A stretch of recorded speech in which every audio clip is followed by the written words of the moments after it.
debate has raged a long time in the martial arts and the wrestling world. Who simply is the best?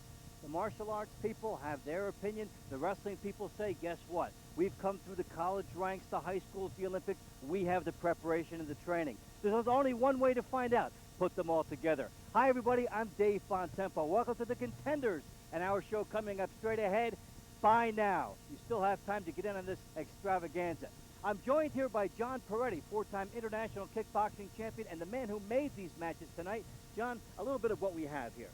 We have the greatest martial artists in the world against the greatest wrestlers in the world. When you see these martial artists be able to take submission to the maximum and put wrestlers on their backs where they don't want to be, you got an exciting show. Submission is a key word here. You know, you don't have to be a striker to be effective here. No, you don't. The striking has nothing to do with this sport. You know, it's all about getting in position and making someone submit. Okay, I'm also joined by Jim Shearer, Executive Director of USA Wrestling, a two-time World Cup champion, an NCAA champion, a man who knows all about wrestling. And Jim, this must be exciting for you to see the wrestling angle here. It is. It's tremendously exciting for the wrestlers who are the best world-class athletes that we feel we have here, the 7 wrestlers here, to get in this type of format and see how they do against the other martial arts. And I think they'll do very, very well. And John mentioned submission. I think forget about it. It's not going to happen. I guess you've heard the debate for years, too, between the different communities. You know, if you put them together, this would happen, this would happen. The martial artists say, hey, you know, we can wrestle and we can be as effective that way. From your standpoint, what are the edges that the wrestlers would have coming into here? Well, I think, for one, that tremendous amount of competitive experience they've had. These guys have wrestled probably 800-900 competitive matches by the time they get to this level. They're the best that our system has. Our system has 750,000 wrestlers. These guys are the best, so they're the top competitive athletes, and I think on their feet they'll be tremendously have a tremendous advantage over the martial arts athletes. It's the wrestlers versus the martial arts. Submission? Maybe. Well, we've got some other opinions here, people who know a lot about it. We've got Larry Shakatano, the president of USA Wrestling, and also Kurt Angle, a 1996 Olympian, to give their viewpoint on this subject. Gentlemen? Well, Kurt, we've got an incredible opportunity tonight, I think, to maybe answer that age-old question about who's tougher, the wrestlers or the martial arts. We've assembled a quality group on both sides, and I guess we're going to be able to see firsthand tonight who comes out on top. It comes down to this, you know, it's going to be unpredictable. You don't know what's going to happen. We've got world-class athletes from every sport, every discipline coming together. This is something that needed to happen for a long time, and eventually it's arrived. Well, exactly. You know, one thing I'm concerned about is that wrestling is such a high-intensity sport for just a short period of time. Our guys are familiar to wrestle 5-minute matches at a real high intensity.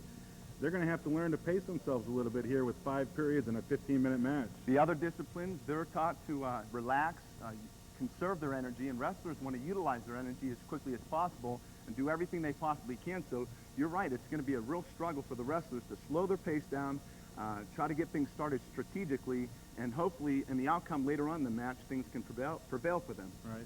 Well, remember that the United States national team has won the World Championships in 1993, 1995, and again in 1996. Great success. And of course, you were part of those in 95 and 96.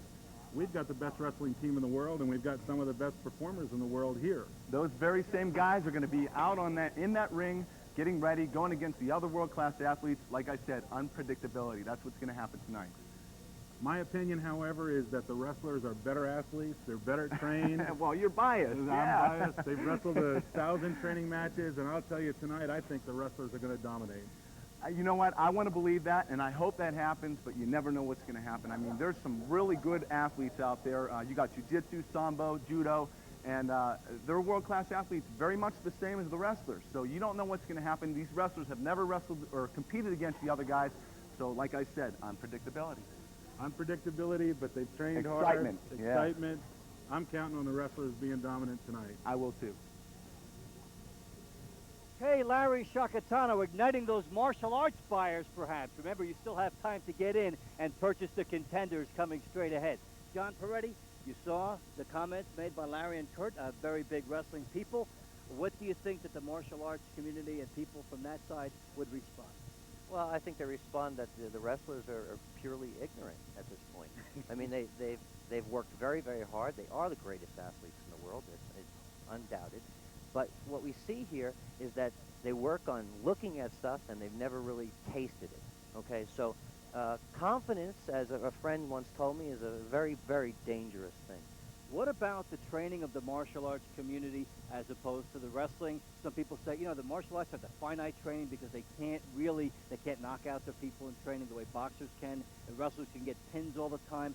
Is there something hidden and subtle in the martial arts training you think that might come out here and show itself? Absolutely. What happens here is that the wrestlers, when they attack, when they tackle, when they do doubles and singles for takedowns, there's no consequence to what their actions are. None whatsoever. So the martial artist always has consequence. They can either get guillotined, they could get leg locked, they could get ankle locked. Things can happen that can cause real problems. The Contenders coming at you straight ahead. Still time to get in on it. Jim Shear, the word ignorance used for the wrestling. And we've heard some pretty pro-wrestling comments thus far, and maybe not as much from the martial artists. A response to ignorance. Well, I heard that, and I have to say that the wrestlers competing in this competition are prepared. I think they've done their homework. They respect the martial artist's ability to get submission holds from almost any angle, and I think they're ready. I think they're prepared. And as was mentioned earlier, they're such superior athletes in takedowns and throws and really riding and positioning that I think that will override the martial artist's ability at submission holds. I'm glad I'm sitting between Jim and John as we get ready for the Contenders, and of course still time for you to get in on that, because these guys may agree on a lot of things, but this week they have not agreed on anything regarding the martial arts versus the wrestling. It's really pretty much the perfect chauvinism from each area to come in. Each guy has their own idea.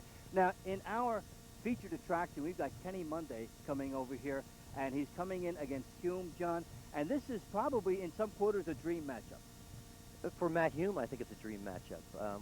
We look at it as Matt Hume being one of those people who are very, very underrated. He's so underrated that most people around here that I'll talk to don't even think he has a chance. Kenny Monday is an outstanding athlete, and he's proved himself many times, as Jim will tell you.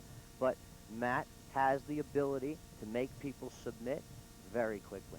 What is the surprise you think he'll bring in here now? Kenny Monday will come in with the aura, of course, with his Olympic background, speed, very popular, a well-spoken grappler coming into here. Is it strength with Matt Hume? Do you think it's just that he's been in pressure situations that people don't realize, perhaps? I think that Matt has a resilience to most of the things that Kenny will try to do to make him submit. If Kenny goes for points, obviously he'll overpower him.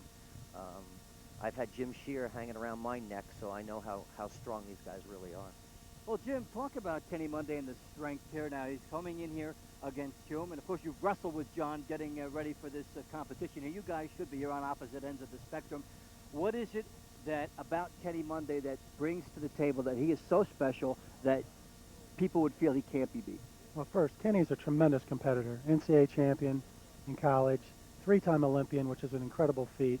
Gold medalist, silver medalist, went through the Olympic Games with his elbow dislocated and still got a silver medal. I mean, he's a tremendously mentally tough competitor. That's first and foremost, but he's an unbelievably physically talented athlete. Strong, quick, long limbs, tremendous leverage, and he's skilled. He's a skilled takedown artist, great wrestler, and he's going to throw Matt all around. You know, and hopefully, Matt's dream matchup won't turn into a nightmare. Well, certainly you've got the opposite sides of the spectrum. We're going to have that all night on the Contenders. It's my discipline versus your discipline. And, you know, there are so many different forms of wrestling and martial arts throughout the world that each one of them likes to think that in a given situation they could change the rules a little bit and go in and beat the other guy at what he is special at. And that is what major competition is all about. That's what the Contenders is all about. I can beat you at your game. I can take you out of your game even if I have to. Well, we're standing by here. Shannon Williams is ready with Matt Hume, and let's talk a little bit about Hume and Monday. Shannon? Matt Hume, how in the world are you going to beat Kenny Monday? He's the poster boy of the venue. He's a three-time Olympic wrestler. How are you going to beat him? Just make him tap. It's pretty simple. Just going to make him tap? He's gonna. Yep. That's all it takes in this event is get a hold of a joint, get a hold of a neck, whatever, cut his air off. And you're not worried about his wrestling skills? No. Not worried about it? Not worried about it. Okay, can you tell me a little bit about your style? I understand your style is Pankration? Pankration, right. Pankration is from ancient Greece. It actually preceded wrestling in the Olympic Games, and it was a submission wrestling sport. The idea there, they also allowed striking, but they were great submission wrestlers. My style is AMC Pancration, which is a specialized style that I've developed in Pankration. And I've trained for a long time making people tap. All right. Well, can you tell me a little bit about your training prior to this fight? What have you been working on? You've been doing some cross-training. Any extra training preparing for Kenny Monday? No, the only thing I really did was just cut out the striking. You know, some people saw me in the last extreme fighting, in the last 2 extreme fightings, I won by striking. So this is a perfect venue for me to come in and show that Pankration is versatile, and we can also grapple and make people tap. Now, I understand you have some wrestling experience. Did you focus on the wrestling when you went into the gym to work out? No. No wrestling? No. I'm going against a wrestler. Uh-huh. So, you know, I know that putting my strengths against his strengths, we're just going to have a wrestling match out there, but that's not what this is about. This is about getting the tap. And how do you feel tonight? I feel good. I feel ready. Feel good? Ready to go? Ready, confident. Okay. And I understand you spent some time in Japan. Can you tell us a little bit about that, your training that you did over there? I understand you did some fights over there. Yeah, I've for probably the last 4 years, I've been going back and forth to Japan before I started competing in the extreme. And a lot of my students compete over there as well. And for a long time, they've had submission sports in Japan, which I've been involved in, a few different organizations over there. Okay. Well, thanks for talking to us, and good luck tonight. Thank you. Okay, thank you, Shannon. John, Matt talked about the absence of striking. He said, well, maybe I'll just take his zero. Yeah, not quite the way you want to go, but there is a lot of aggression, a lot of hidden aggression, I think, in these martial artists. Absolutely. And I think that Matt is very confident. He's a very religious man, and he believes that he can actually beat a 3-time Olympian. And I think he has the potential to do it also. Okay, Jim, what do you think that match will hinge on? You heard the comments of Matt Hume. He's certainly not in awe or afraid of Kenny Monday and believes that the power could be to his advantage. What do you think Kenny Monday will see? How do you think it might compare with some of the pressure situations he's been at in his career, notably, say, the Olympics and, of course, college championships? Well, I think the key for Kenny, the great composure he's developed through those competitions, is to keep that composure in this format, is to use his wrestling skills, score points in that manner, but to be smart, keep his composure, not let aggression get the better of him, not let being overly aggressive hurt him and get him caught in a submission hold. And it's really going to hinge on that. He can score his points clean, ride, maybe pass the guard, maybe get a submission through a headlock. But if Kenny keeps scoring points, stays out of a submission hold, he should dominate. And you're going to see 5 3-minute rounds. You're going to see attempts at submission all the time. You're going to see points, all types of variables in this, in the Contenders coming straight ahead. Still time to call your cable operator, get in on it. A brand new, novel competition, something being done for the first time. And John, when you made these matches, you must have been salivating at some of the possibilities. I still You am. must have been salivating at the possibilities with these matchups, with all the types of styles that you were putting together. I believe that it's the most comprehensive matches that I've ever made. They are the quintessential people in the martial arts versus the very, very top end of the wrestling community, as Jim will attest. We've got some top names in this competition and around the competition. One of the men working with us tonight is the legendary Dan Gable. 15 straight national championships at Iowa, certainly a legend in the sport. And Dan with Kenny Monday right now, of course, Kenny in this competition, the poster child he was referred to. Let's take it to you now, Dan. Kenny Monday, I'm getting ready to go to this fight here with this Contenders. We have a fine competitor in Matt Hume. You have any words of wisdom that you might offer the audience here before your match? Well, I think, Dan, just look for the action. It's going to be a lot of action. I think it'll be a very contrasting in the styles. The wrestlers going against the martial artists, some of the guys are trained in submission and trained in other arts. And so I think it'll be very interesting to see and watch the different styles try to implement their styles and put their styles in and try to dominate the other style. And I think you'll see a test of wills between the styles. You've had a little bit of experience with some of the ultimate fighting, and you used your wrestling knowledge, and then you got down and used a little bit of boxing in there. And we're not going to be doing any punching. I know your quickness is you get somebody down, you can't hit them. They're going to be used to submit people, and they're going to try to get locks on you. So I'm not sure if you're going to try to make them submit or what, but it's hard to do when they don't get to punch somebody. Well, I mean, that's the name of the game is submission, and that's what this Contenders is all about. And so, of course, we've been working in the gym in that area and trying to get to dominant positions to try to get them out of there. And of course, in wrestling, we have some positions that are pretty tight and pretty strong and can make a guy submit and make a guy quit. So the name of the game, I think, here is just to try to make the guy quit. And if you can't make him quit, then just take him down and dominate him and win on points. The rules on the feet seem to favor the wrestler, but at the same time, the length of the match, the 15 minutes, submission holds, you're going to be particularly careful in certain positions. Absolutely. I think it's really important that you're patient in this style of competition, and you can't get out there and get wound up trying to get the guy out of there quick. So you just have to have a little patience and wait for the opportunity to come. Well, Kenny, one wrestler to another. Let's get him, guy. Thank you, Dan. Jim, you heard the comments of Matt Hume in his preparation. What do you think of Monday in his preparation as he goes against this new style? I think Kenny's serious. He's well prepared, and I think Kenny will do very, very well. Kenny's, as I said, is a tremendous competitor, the best we've had in the United States. And John was right when he said earlier, this is the best fight card that's been put together of wrestling athletes. You get 7 of our best wrestlers against 7 martial artists, and we'll see what happens. You've got top names coming at you in just a few minutes. The Contenders will be launched and ready to go.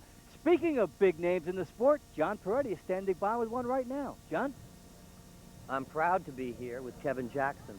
He's a light heavyweight ultimate fighting champion. He's an extreme fighting champion in the past. What brings you here? Oh, just a great event. I mean, this is outstanding. You got grapplers going at it, and I think it's overdue that we actually had a chance for Brazilian Jiu-Jitsu as well as wrestlers as well as judo guys to showcase their skills. So you don't miss the punching and the kicking? No, I think it's going to be good for ground fighters. I think this is long overdue, and I think these wrestlers going against these martial artists is going to create a heck of an event. And you have some very good friends here, don't you? Yeah, I got Kenny Monday, Mike Van Arsdale, Townsend, Saunders, Dennis Hall, Tom Erikson. A lot of my guys have been on tour with and been on the wrestling circuit with for a long time, and they've trained to submit these guys, and they've trained to do the best they can, and I think you're going to have an outstanding show. Do you have any picks on this match? I got to go with the wrestlers. I think the majority of them have been working on their skills as far as submission holds, and it's going to be interesting to see exactly how the other grapplers are going to handle the wrestler on their feet. I think once it goes to the ground, the wrestler's going to have to be prepared to look for his opportunity to get the guy out of there with some type of submission. And if I think from talking to the wrestlers, the majority of them have worked on the skills. So you're the only one who has real experience. I mean, did they look to you to find out, what you did? No one's ever made you submit. No, I think we've learned from each other. I think from watching films of Extreme as well as the UFC that we've learned different strategies as far as to be successful. And I think to be successful, especially in an event like this, you're going to have ground skills. And I think that's going to be the telling tale. And your gold medal experience has helped you tremendously. I mean, that's what you worked for. Oh, without a doubt. These guys are, I think, a little bit more seasoned as far as competition is involved. I mean, they've been at the top of their game in wrestling, the Olympic Games, the World Championships, and they've just seen the top level of competition. Okay, well, we'll go back to Dave. Thank you so much. Thank you. Okay, John, the Contenders straight ahead in a few minutes. You still have a little bit of time to get in on a very novel combination of the martial arts and the wrestling world, and this is just the first one to kick off. There should be many more after this. Well, we've talked about Monday in Hume, of course, the main event on the card, but there are other big-name people here, and Dan Gable has one right now. Dan? Townsend, you have a match with a Brazilian, Andre Pantaneras, and these guys are known for their submission. They're known not for wrestling, not for their pinning and things like that. You got no strategy for this particular event? Do I have a strategy? Well, I plan on submitting him, and I've been working on submission holds back in Phoenix, Arizona. I feel that it's just going to be a different caliber of athlete out there. With the Brazilian Jiu-Jitsu guys are good at what they do, but I feel like I'm better at what I do. You get caught in some situations where you feel uncomfortable. You're kind of going towards his style a little bit. What are you going to end up trying to change? Well, I think that's where it's a matter of focus. I plan on just sticking with my game plan. I feel like I've competed long enough in my career to be able to do that. I mean, you don't make it to the Olympic Games and even medal without having a good type of strategy or being able to do that. So you're going to use some wrestling, though, probably. Well, that's what I know best. Right. But I've learned a few submission holds, and I plan on trying to get those submission holds. If I don't get the submission holds, I'll go back to my wrestling basics. you been doing anything extra for this particular event in your training as compared to training for a wrestling event besides submission holds? No, I've been sticking to my wrestling training methods, you know, what I do to cross-train and get ready for tough wrestling competitions. I've been pretty focused about this one, and specializing on a few submission holds. I've tried to just focus on actually just, you know, a couple of them, so I don't try to get overwhelmed with a lot of different things. Who have you been training with? Anybody that can coach you or anybody that can help you out in this area? Well, Kevin Jackson is there in Phoenix. I have Tim McClellan. He's trained, you know, people like Mark Kerr and you know, people like Mark Coleman coming to town and stuff. So I got some pretty good partners. So you feel pretty comfortable going into this particular I hope I'm not overconfident, you know. But I feel like the wrestling competitions that I've done in the past are a lot tougher. Okay. Well, I guess the main thing is that you gotta feel good about yourself, and you apparently do. And I know that from the other interviewers that the Brazilians feel pretty comfortable with what they're going to do. They're going to try to force their style. So I'd say good luck tonight. And, Thank you. From one wrestler to another. All right. And that was Townsend Saunders getting ready for his matchup. We've heard from some wrestlers, and there's a guy standing by here who's a very big name, very popular right now. He's had a very big campaign. Figure Maurice Smith, and he's standing by now with John Peretti. John? I am here with Maurice Smith, current Thai boxing champion, current Ultimate Fighting champion, current Extreme Fighting champion, and my idol. What do you have to say and why are you here? Hi, how are you? And welcome aboard. I'm here to support my fighter friend, Frank Shamrock and Kosaka, in their fight against the wrestlers. And from what I understand, the wrestlers are really just knocking the submission guys. I think it's going to be a good fight tonight. I'm going to go for the submission guys because that's the guys that taught me how to fight. So I'm for the submission fighters. And very effectively. Very effectively. I beat a wrestler, didn't I? Well, yeah, I did, didn't I? Yeah, I think so. Okay. Well, that's what I'm here for. I'm here to see this, help the sport grow in some way. I think it's a good format for wrestlers and submission fighters to not rely on striking, just pure skill. It's a harder fight than free fighting or no holds bar fighting. I think it's a good fight, but it's a bit harder because there's more skill involved. And you've been grappling for 2 years now. About 2 years, and I'm learning, but I'm not at this level yet. This is a different level for me. This takes more skill. I mean, like I said before, the reality fighting is, to me, a little bit easier, but the wrestling and the submission fighting is a bit more technique involved. But I did see you on the mat the other day crushing people, did I not? I'm learning, John. I'm learning. Okay, thank you very much, Maurice. Thanks for being here. Okay, thanks a lot. Okay, John, Maurice Smith, and you get an idea of the crossover that we have in this competition here tonight. You've had UFC champions, you've had extreme champions, we've had all types of martial arts champions in this competition tonight. And from the wrestling side, guys who have won NCAA titles, guys who have won World Cup championships, the Olympics, people who have been in pressure situations, and it's all bubbling over and coming together. If this is the first time you're tuning in to possibly see a program, remember there are tons of martial arts and wrestling disciplines all over the world, and the competition is constant. Mine is better than yours, and we have a competition now to bring it out. Speaking of special people we'd like to bring in, I have here Gary Delabate. Gary Delabate, the producer of the Howard Stern Show. You may have heard of that.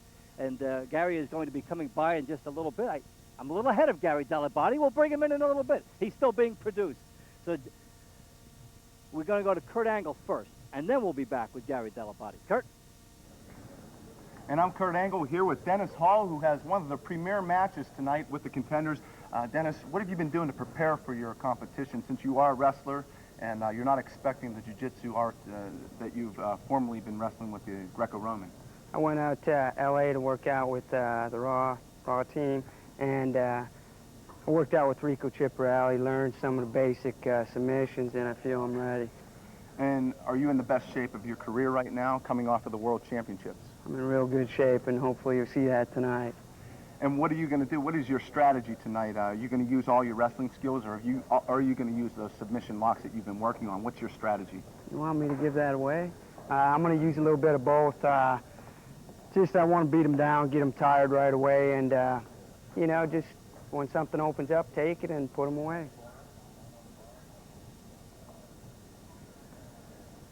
Okay, that's the viewpoint over there. Thank you. Now, Gary Delabate is here. Gary, we finally have you, the producer of the Howard Stern Show in New York. And what brings you all the way out here? I've been a big wrestling fan for a long time. I'm one of those guys who wrestled in junior high school and high school and then just followed it along, you know, all those years. And I'm pretty psyched to meet Dan Gable. I came here to meet Dan Gable. I mean, that guy is a legend. He's one of the greatest of all time. So, you know, I wanted to come and see some real good wrestling. Do you ever hear any talk about this on the show, people calling and hearing about these type of competitions? Any feedback from the public about who they like or what they like and don't like? Well, I just find that people are really into watching good wrestling. You know, there's that other junk out there. Sometimes people get confused. When they see a guy like Dan Gable and a guy like Kurt Angle is involved, they know that this is going to be like championship Olympic-style wrestling. This is, you know, the top of the sport. And you don't get to see a lot of that anymore. Now, and Gary, we've seen you in so many other different formats and venues here. This must be kind of like a little bit of a lift for you, something special to do away from your normal job. Yeah, like I said, it's fun to watch good competition, to watch I mean, these guys are amazing competitors. We were out at the hotel today, and we're right along the river, and I saw this guy just doing wind sprints back and forth, back and forth. These guys take it really serious. They're great competitors. They're all in amazing shape, and they're going to be great matches. And you won't be thrown in a suplex tonight. Gary, thank you thank so you much for Thank you. standing by. Gary Delabate from the Howard Stern Show in New York, all the way on the East Coast. Big attention on this event, all types of events like this. You've got a few minutes still ahead to get with the Contenders, the first of its kind. Martial artists, grapplers, the wrestlers, the mat, the jiu-jitsu, all these angles coming together. You don't have the combat, but the people who have been striking say that they are much more versatile than that. They don't need that to win. They'll be just as happy to take an ankle and turn it until it can't be turned anymore. There is still going to be combat and conflict in this. Well, we've got another interview. We've got people lined up. Shannon is standing by now. Got you on my toe. Yeah, I bet it does be. Frank Shamrock. Your name is big. It's world renowned. You're the 1996 King of Pancrase, but you're going up against an Olympic wrestler, Dan Henderson. He's an outstanding wrestler. He can throw you from anywhere. How are you going to win? Well, I'm going to use my submission skills. You know, I think I have an aspect here that the wrestlers don't have, and that's submission ability. They have submissions. They're based on balance and control.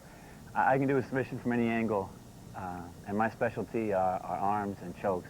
So I think he's got his work cut out for him. But he's a wrestler. I mean, wrestling has proved itself with the martial arts. How have you prepared for this fight?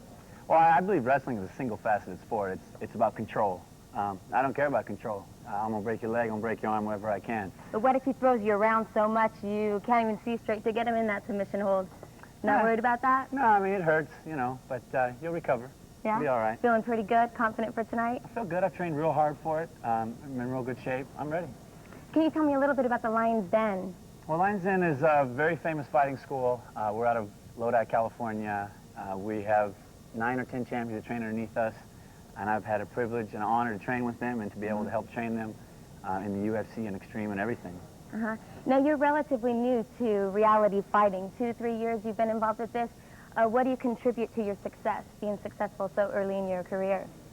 Had a good teacher. My brother taught me well. I've trained overseas. I've fought in a lot of places, and I just love to train. All right, well, thanks for talking to us, and good luck. Thank you. And that's our look at the Contenders. Still time to buy. Straight ahead, call your cable operator.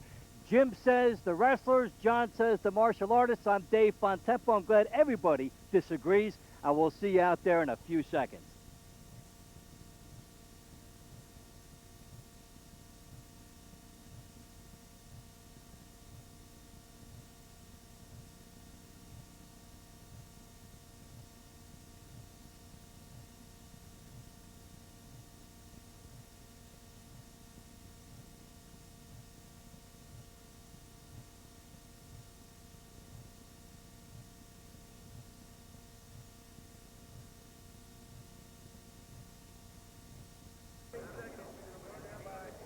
Okay, folks, let's hear it. We're 15 seconds away.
Welcome inside a noisy Sioux City Municipal Auditorium in Sioux City, Iowa. I'm Dave Bontempo along with John Peretti, Dan Gable, all excited now to bring you the Contenders, the melting pot of disciplines, martial arts and wrestling all coming together. A show that has been anticipated. We've got big names coming in here. And John Peretti, four-time international kickboxing champion and the matchmaker of this.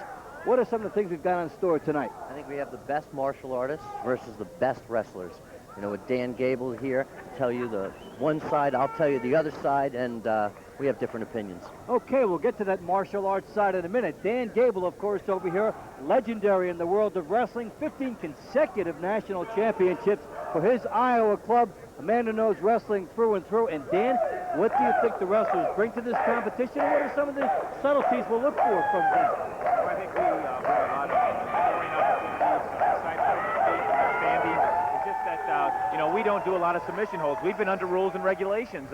We don't have this tap-out stuff. So, you know, it's a long time to wrestle hard without getting in a bad position. But we do have conditioning, and we have a lot of movement from all different angles.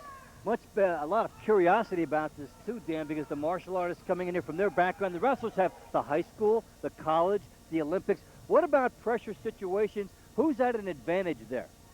Well, I think that's more from an individual point of view. You know, it's just kind of like how you compete. I don't really think, you know, the wrestlers are lacking from being in big situations. But, you know, I don't know that much about the background of the martial arts people. But, you know, they're kind of a group that, you know, they're disciplined a different way. And because of that fact, they got their own little way of getting ready. And I'm sure that they're both mentally preparing for what's going to be a good battle. Got several matches straight ahead. All of them promise to be intriguing. Now, John, we look at the martial artists. They say, well, you know what? The martial artists can't strike. And they say, so what? Exactly, because of submission. Submission is the key. I think that Dan's going to learn that word tonight, submission.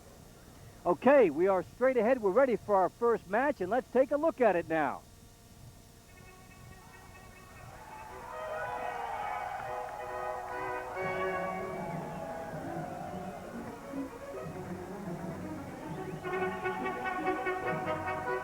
And we've got our first entrant into the competition here. We're going to have Tom Erikson and Tsuyoshi Kosaka, and that is Kosaka making his entry in there. Let's take a closer look at him.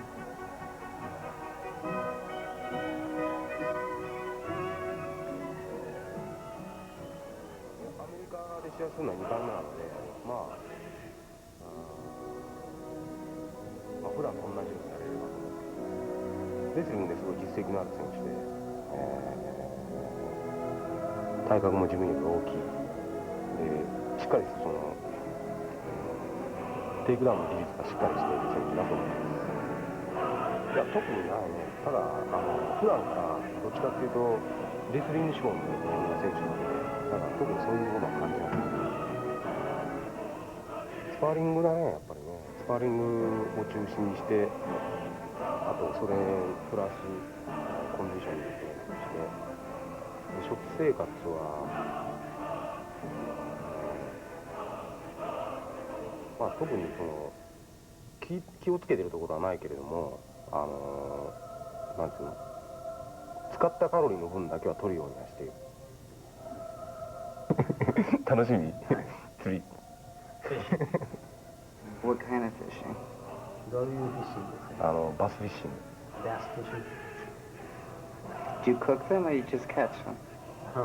No. 食べるんですか？No. 釣り上げるまで段階を楽しんで。Do you have a girlfriend or somebody that you see? Yes. Is she here with you? ここに今来られてます。No. Why not? なぜですか？ Far away. いい試合をしましょう。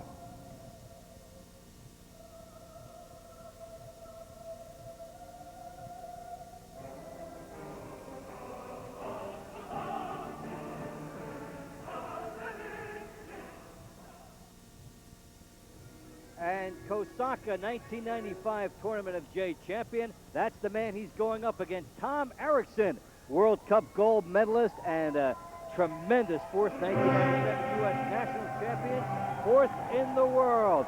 1996 Pan Am champ. Let's take a closer look at Tom Erikson.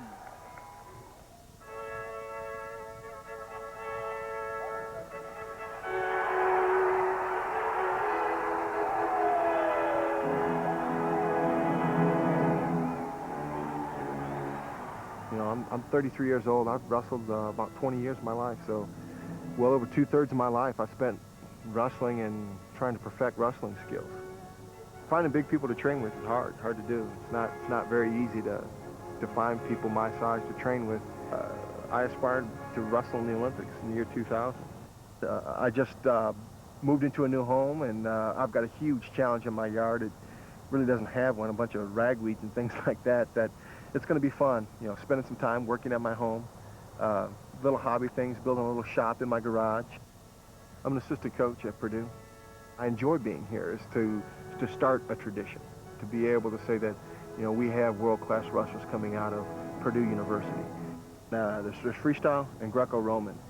Greco-Roman is mostly upper body, above the waist wrestling, and freestyle is pretty much all out. That's why I think what makes this event to me appealing, because of the chance to match the martial arts, you know, freestyle wrestling, to jiu-jitsu, to karate, to Pancrase, you know, and it's going to be exciting to see which martial art comes on top and the difference in matchups. He's going to have more skill in the submissions probably than I do. I believe I'm going to have more skill in the wrestling aspect and maybe the takedowns, hopefully, but it's the transition between the takedown and the ground fighting, the conflict in the two styles. It's going to be exciting to see how he's going to make his transitions into his offensive techniques to score, and how I'm going to use my offensive, you know, techniques to score and submit him. You know, I'm looking forward to it. Well, Tom Erikson is ready.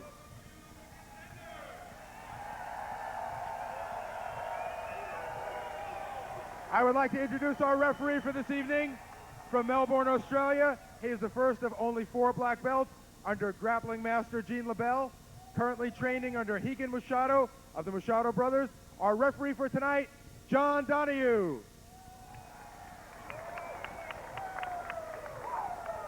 Fighting out of the red corner, weighing in tonight at 228 pounds, standing 6 feet tall, from Tokyo, Japan, he is the 1996 Tournament of J champion, representing Ring's organization out of Japan, Tsuyoshi Kosaka.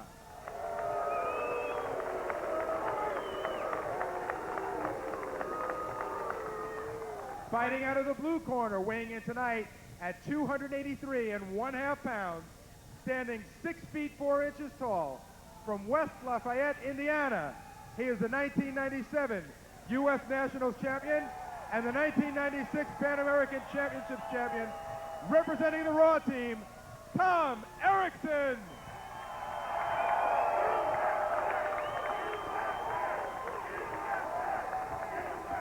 Erikson and Kosaka ready to square off. Erikson at 286 pounds, Kosaka 220. That is the biggest edge in the competition.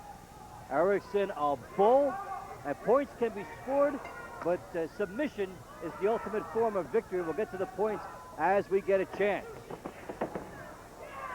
And Erikson immediately getting Kosaka down. Kosaka looking for guard. Erikson in control right away.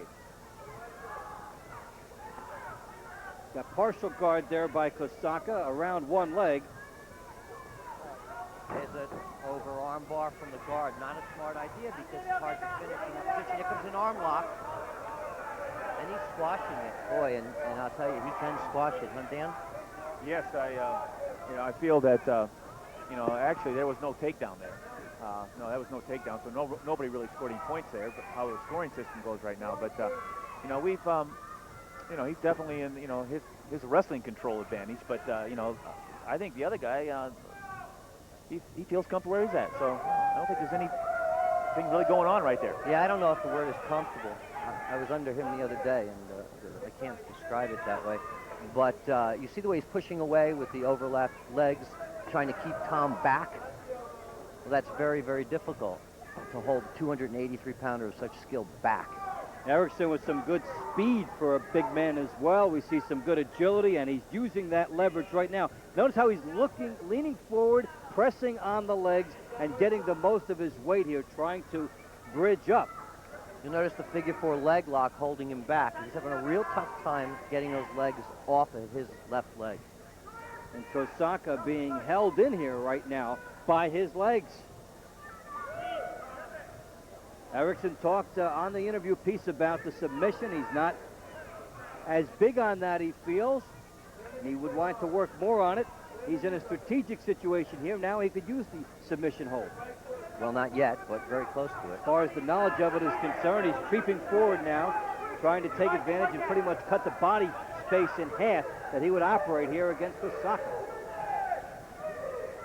I think from my point of view, wrestling point of view, I wouldn't want to be right there where he's at. I'd get out of that. Guard position. He's having a hard time there. I'm not sure who's working harder either. I think Erikson might be working a little harder. He just got a point, Dan. He beat the guard. Just as you said it, and his arm is in danger again if this leg comes over his face. See him pull the arm out the other side? So Kosaka trying to make some thunder happen from the bottom, and Erikson controlling it from the top. Got a nice point for getting past the guard. Points are awarded for things like getting past the guard, throws, takedowns, sweeps, reversals, and a go-behind, which is when you get behind the back of an opponent. The matches are 5 3-minute rounds. We're coming to the end of the first one, Erikson and Kosaka. You notice, Dede, that he's almost reclaimed guard completely again. Round 1 comes to an end. And how the scoring is, as we mentioned, the judges at ringside will decide that it was either a draw, a 1-point advantage for one component, or a 2-point edge for a fighter.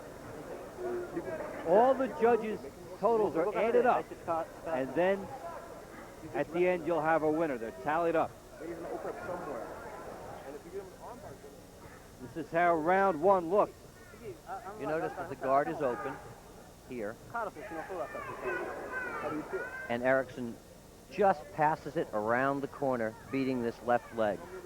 Now, if both legs are draped around an opponent, that's the guard. He was able to get past that. The leg over, pushed him away, and he was trying to get this arm right here, but he pulled out, and Erikson was smart enough to release that, although he lost position. Kosaka had a good shot at the end of the round to make some things happen. I wasn't real impressed with Erikson that round, just from the standpoint that he wasted a lot of time on the mat there. Well, now, based on the competition, the wrestlers get a lot of points with the things we mentioned, the throws, the takedowns. What doesn't score is control. Now, he just tried to get an ankle on him, and Tom crushed him. It's the best way I can say it.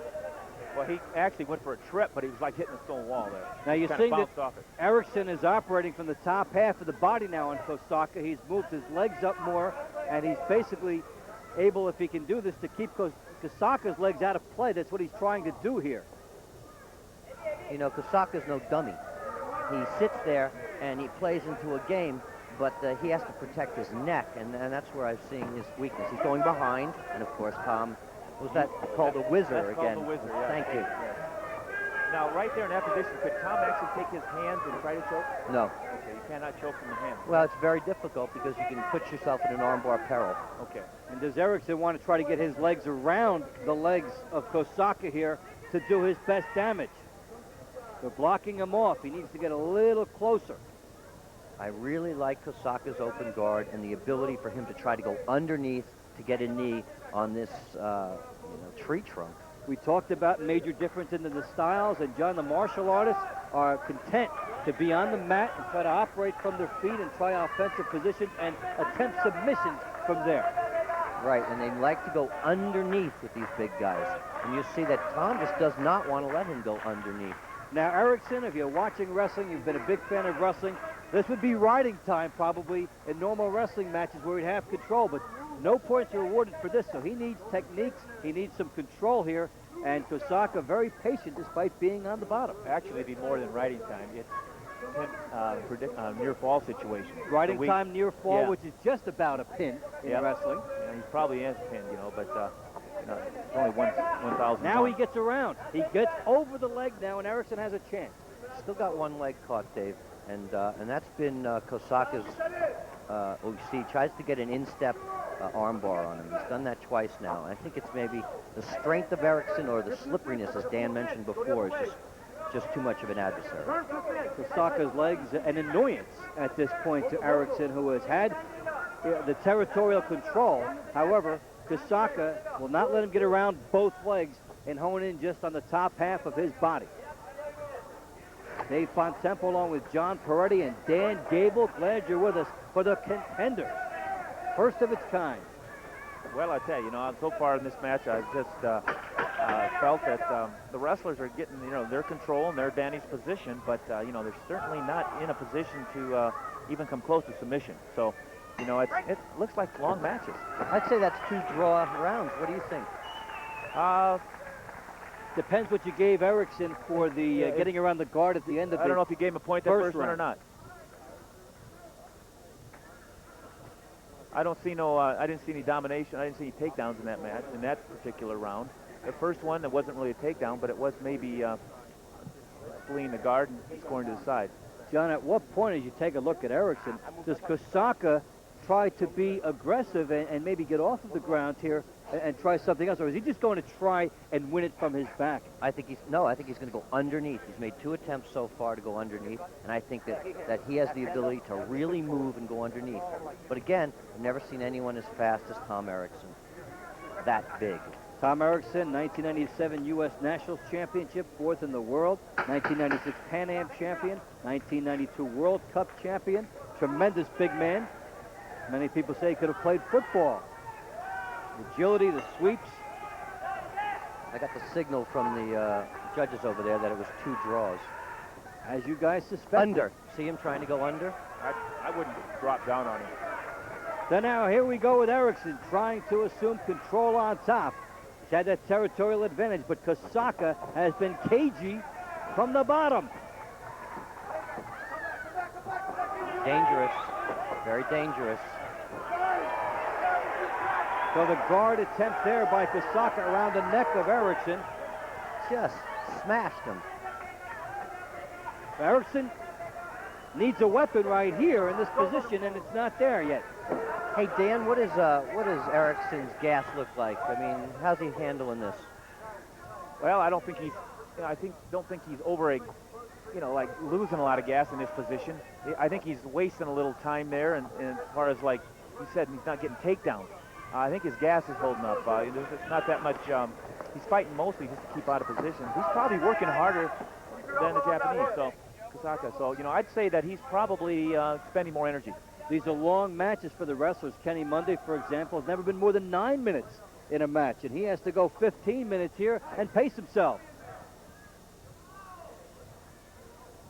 Yeah, this is smart tactics, I believe, by Japanese.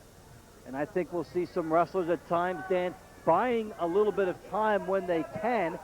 So basically, poising to strike, looking for their best opportunity. Kosaka attempting the guard around the neck did not work. He's trying a few more things, it looks like, John, here in this round. Instep, leg over arm bars. That's a very strange thing. Tom's actually going back into the guard voluntarily. I don't know if he is or not.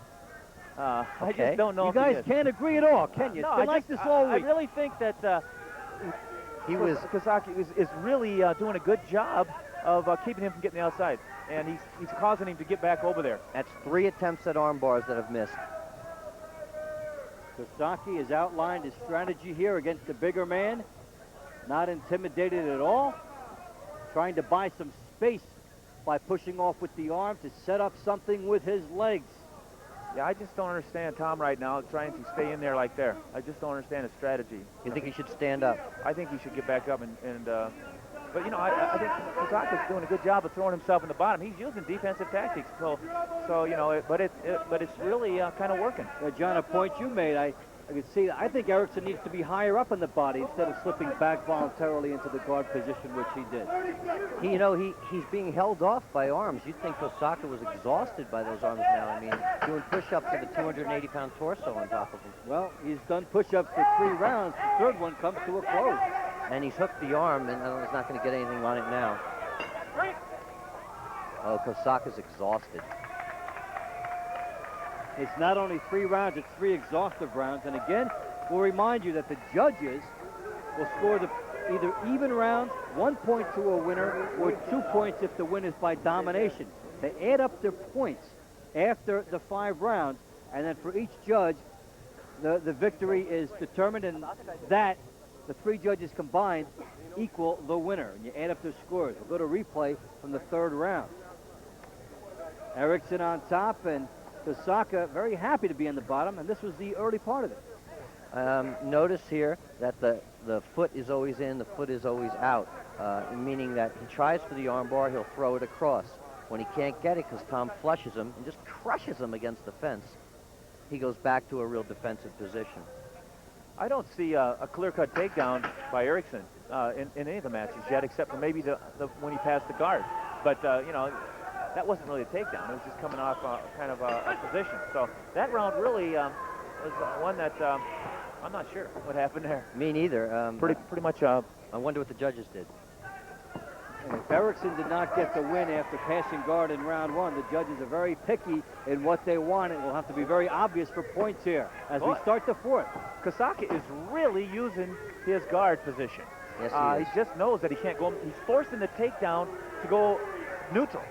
Well, and so he's doing really good tactics, I feel. If Kosaka can get into guard, he's dealing with half of Erikson instead of the whole 286, and it becomes something where he can focus in on a specific body part. Here's a guy that's showing a lot of poise from the bottom. But because Kosaka is using defensive tactics, I would have to say if this whole 5 rounds goes like this, you got to consider defensive tactics, you know, that, you know, really are I don't think are that good. And I think this illustrates exactly the difference between what this match is, the Contenders, and a normal wrestling match. Normal wrestling match, you've given Erikson tons of points right now for aggression, for riding time, for near falls. And in this competition, Kosaka can wait back and try for the submission and go after it. You know, and I don't think that, you know, Erikson's going to, you know, win by points, but he may win by aggression. And I think that's the beauty of it, John, is that each discipline gives up something. The martial artists don't have the strikers. The wrestling know that they have to do something a little more than just ride their opponents. To be honest with you, I see Erikson not being able to pass the guard, and that's the extent of his aggression. And Kosaka has tried 3 or 4 leg over arm bars. He's tried to go under 3 or 4 times. He's the one who's doing things here. Dan, what do you think? Well, I think he's doing things from the mat. You know, that's where he wants to be. You know, realistically, when he's shooting, is he realistically thinking he's going to take Erikson down? You really think so? No, he's trying to get a leg. He's trying to go under and get a leg. Yeah, I know, but... Not to take him down, to get a submission on the knee. Okay, well, that makes sense. If you're at home thinking that John and Dan don't necessarily agree, that's been the theme throughout this entire competition, sending up the wrestlers and the martial artists as we come to the end of round 4 in what has been more or less a provocative chess match at this point between Tom Erikson and Kosaka. And Kosaka deserves some credit for neutralizing such a big man. I really thought I'd see some throws in this one, but you know, the key thing that we haven't talked about also, instead of just going underneath him, he's also bouncing away from him on his feet. He's staying away, and then when Erikson's coming after him, that's when he's going under. Dan, he's not locking up. Are you a little surprised Erikson has not adjusted tactically? Yes, I am. Yes, I am a little surprised. I just don't. I don't know if the corner people over there are telling him that he's dominating because he's in this position or what, but. Definitely by the rules, he's not dominating like I'd like to see him dominate from the feet. End of round 4, Kosaka, the guard. Erikson applying pressure. They'll go to a fifth. Again, I'm sorry to say, if people disagree, but I give that round to Kosaka because he is the one trying to initiate, and Tom Erikson cannot get past the guard. I mean, he hasn't accomplished a thing there. Well, you can say that, but, I disagree just because I think Kosaka, that's his only chance of winning, and he's using smart tactics. But, he's throwing himself to me underneath. He's not, so far he hasn't even showed me, he's a real good lock, But I am disappointed that, that Tom is trying to, know that he's winning the match. I don't know if he knows. he's winning the match. Well, the people who will decide, Kurt Angle, 1996 Olympic gold medalist, one of the judges. Also Russ Henderson, head wrestling coach at Ohio State University for the past 10 years. And Gene Buddha LaBelle, Mr. Wrestling for over 40 years. And John, we saw him display some of his 26,000 holds last night, and he just loves to have his congregation on hand to show his moves. That's true. Looked up to as a god in the community. Fifth round. Here we go. I think Erikson's going to have to score a good takedown here or throw to. There we go. No, he didn't pass the guard. Did not get it. He did try though, Dan. I think he heard you about going for the takedown. Yeah, he's gonna. He didn't quite pass the guard again. And remember, as you watch, as the takedown is accomplished, if the guy in the bottom accomplishes the guard, which means he wraps his legs around the guy who threw him down, nothing is accomplished. There are no points.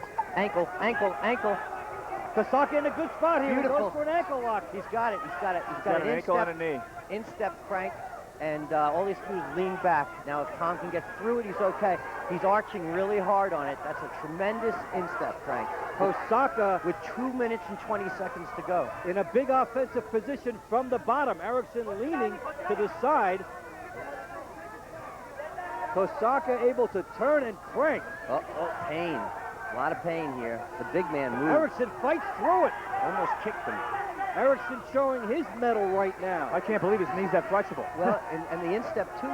He doesn't seem to appear in pain. I don't know whether Osaka's waiting or what. Oh, he's not waiting, but he's getting closer and closer, which makes it less and less effective. Tom's doing the right thing, but I think he's going to turn it again. He let go of it. Erikson has smothered the ankle lock to this point. I think he came out of it. He escaped. He's out of it. I can't believe he come out of that. That is unreal, because that's their hold. That's a powerhouse. That's unbelievable. Well, when you take the top martial artists and the wrestlers, they're also able to negate some of the best moves of the other, and we see it right there. We see Kosaka with the ankle lock and Erikson smothering it and then turning it away. That was his first major mistake, except not being real tactful on his feet. But the thing about him is I don't know if he got hurt in that. He could have twisted a knee there, but I guess it doesn't really matter because he didn't submit. Well, there's a minute left, so we'll see where Kosaka goes from here. I know he thinks he's probably losing this match. He's going for another leg, by the way. That's why he's turning so far. Why are you saying that, losing his match, when you've been talking about him winning the match? Well, not everyone agrees with me, including you. Well, the only thing is, we got two judges that are wrestlers. I'm sure that that does influence the thing. But at the same time, being a wrestler, knowing the rules, if I was Erikson, I would probably try to get a clean cut score here. You would back him off. Right? I would, back him off and get a takedown or pass the guard. But I don't know if he can. Now, Kosaka with some deceiving strength despite yielding so many pounds. And he is grimacing. He is trying to make something go here. Look how strong Tom Erikson's neck is. And this has been a grueling match, and I don't think either guy would be too disappointed if they scored a draw. Let's see what happens. Late now, we see a turnaround. Is Erikson looking for the last takedown? It's over. It's over. To get out. Time is up. That's it. Well, the basis of this competition is an argument, and I think you've got an argument here over who won. Well, I think John over here, I think you gave him the point, the first point of the match, and then you took it away. I don't remember. Yeah. Erikson was given the point at the end of the first round, but then we were told that the judges had scored it even. It so couldn't have been how they look at well, it it had now. to be a 0-0. So you're saying that we might have a draw here? I'm saying we might have a draw, but I'm not so sure that... Here's Kosaka's big moment. He had the chance, and then Erikson was able to get out of it. Did that count for anything? Here. Did that count for anything? Did that count for anything? No, it was a non-submission. Okay, so there's no points there. True. So I think that Erikson won by a point. By 1 point. Yeah, I think so. That's You didn't give Kosaka that last round for aggression and the ability to attack. I didn't see aggression at all because I thought he used that as a tactic. That was my opinion. But hey, I don't know. We'll see. We agree to disagree. Ladies and gentlemen, the winner by judges' decision, Tom Erikson. Erikson takes and his overall aggression perhaps feeding into that as well, or the fact that he was on the top. And Erikson getting the nod here over a gutsy Kosaka, who had him in some trouble in round 5. And Jim Shear, executive director of USA Wrestling, is standing by with Tom Erikson. Shear, of course, a great wrestler himself during his time. Let's go to him now. Jim? Tom, congratulations on a tough win. It appeared that he was pretty close to an ankle lock in the 5th period there. Did you feel you were in danger? Close. He had the ankle lock. I'm just, I'm lucky I'm a horse, I mean, my size paid off there. A lot of guys his size get caught in there. I mean, I got caught, in a bad position. He got desperate. I thought I controlled the whole fight until then, and he started doing some desperate things. I gave up a desperate situation, which, that's a lack of concentration on my part. Yeah, it's a new fighter. You've never fought before in a new style. Did it go quite what you expected? No. I mean, I wanted to dominate a little bit more. I didn't. I sat back a little bit. I'm sorry I disappointed the fans. I wanted to go out and be more explosive on him. Use more of my techniques instead of countering a little bit. Got on my game plan a little bit. I should have been more aggressive, start passing the guard, but I think I got in there and started getting a little passive. Yeah, it seemed like you had a difficulty passing the guard, getting to your headlock. Was his tactics a little bit different than what you expected? No, I mean, the Japanese who fight in the rings are, infamous for leg locks, ankle locks and stuff. That's what he caught me in. He's looking to do that the whole fight. I was just real aware of that. I didn't want to get too carried away. He's so much smaller than I am. I didn't want to have to step over him, trying to slide it, step over, let him slip off the back. Well, congratulations on a great win. Thanks, Jim. Thanks for having me. I appreciate it. So Tom Erikson able to put that one away, and we're up next with Frank Shamrock and Dan Henderson. Very close first one. Frank Shamrock, 1996 King of Pancrase in Japan. He trained Maurice Smith, among others, and from the Lion's Den in Northern California. You see the beginning of the entrance of Frank Shamrock and his credentials, 5'10", 191, 25 years old. The game face of Frank Shamrock on his way into competition. Let's take a closer look at Frank Shamrock. Let's go.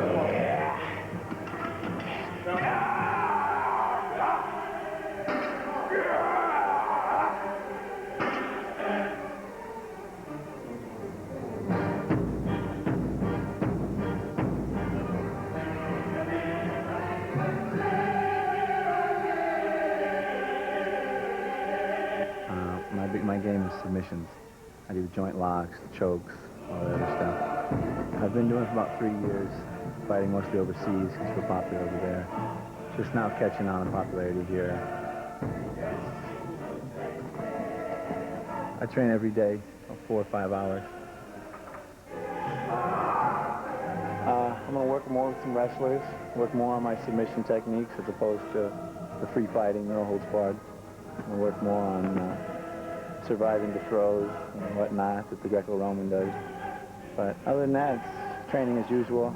I love wrestling. I love the contact of it. I love the sport. Love to be thrown.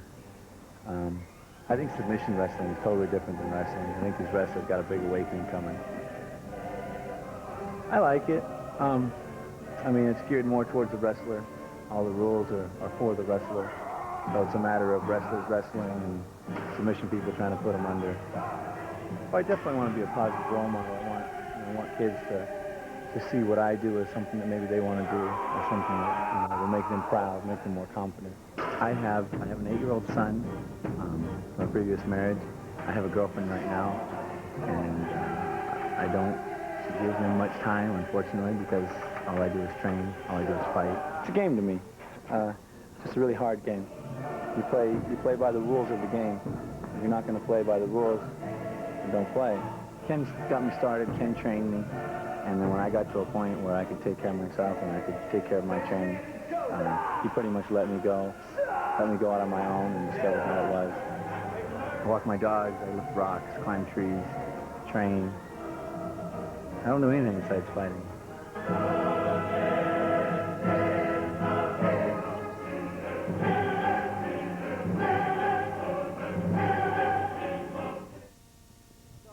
Shamrock driving into your screen. Quite a look at him. and he'll go up against Dan Henderson, 1996 Olympian, 1992 Olympian, second in the 1996 World Cup. Let's take a closer look at this exciting wrestler, Dan Henderson.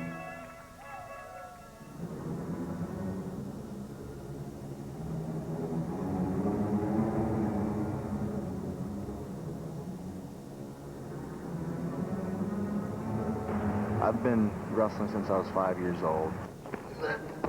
Just grew up wrestling and doing all sorts of sports, and I was really good at wrestling, so I just stuck with it and just ended up making a couple Olympic teams because of it. Got real involved in my own wrestling, so I wasn't able to coach for the last 2 or 3 years. But I really enjoy it. It's good to work with kids. And are your students excited to have someone who's gone to the Olympics? Yeah, I would think so. You know, a direction for them to set a goal in, you know, maybe something that I've done. So if I was them, I would be kind of excited.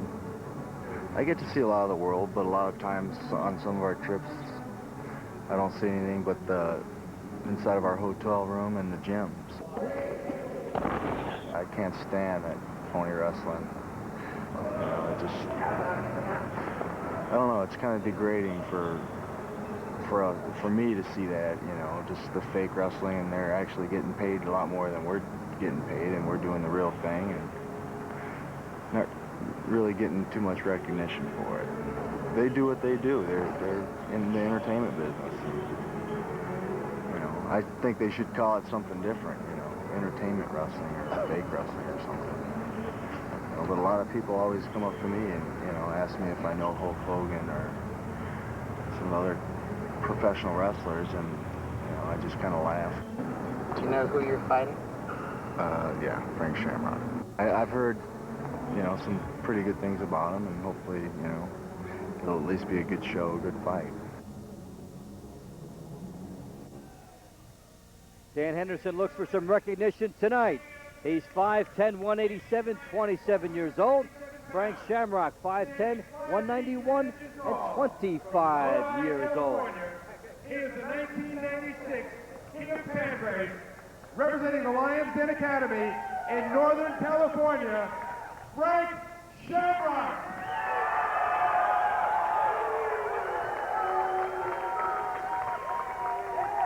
In the blue corner, weighing in tonight at 199 pounds, standing 5 feet 10 inches tall, from Huntington Beach, California.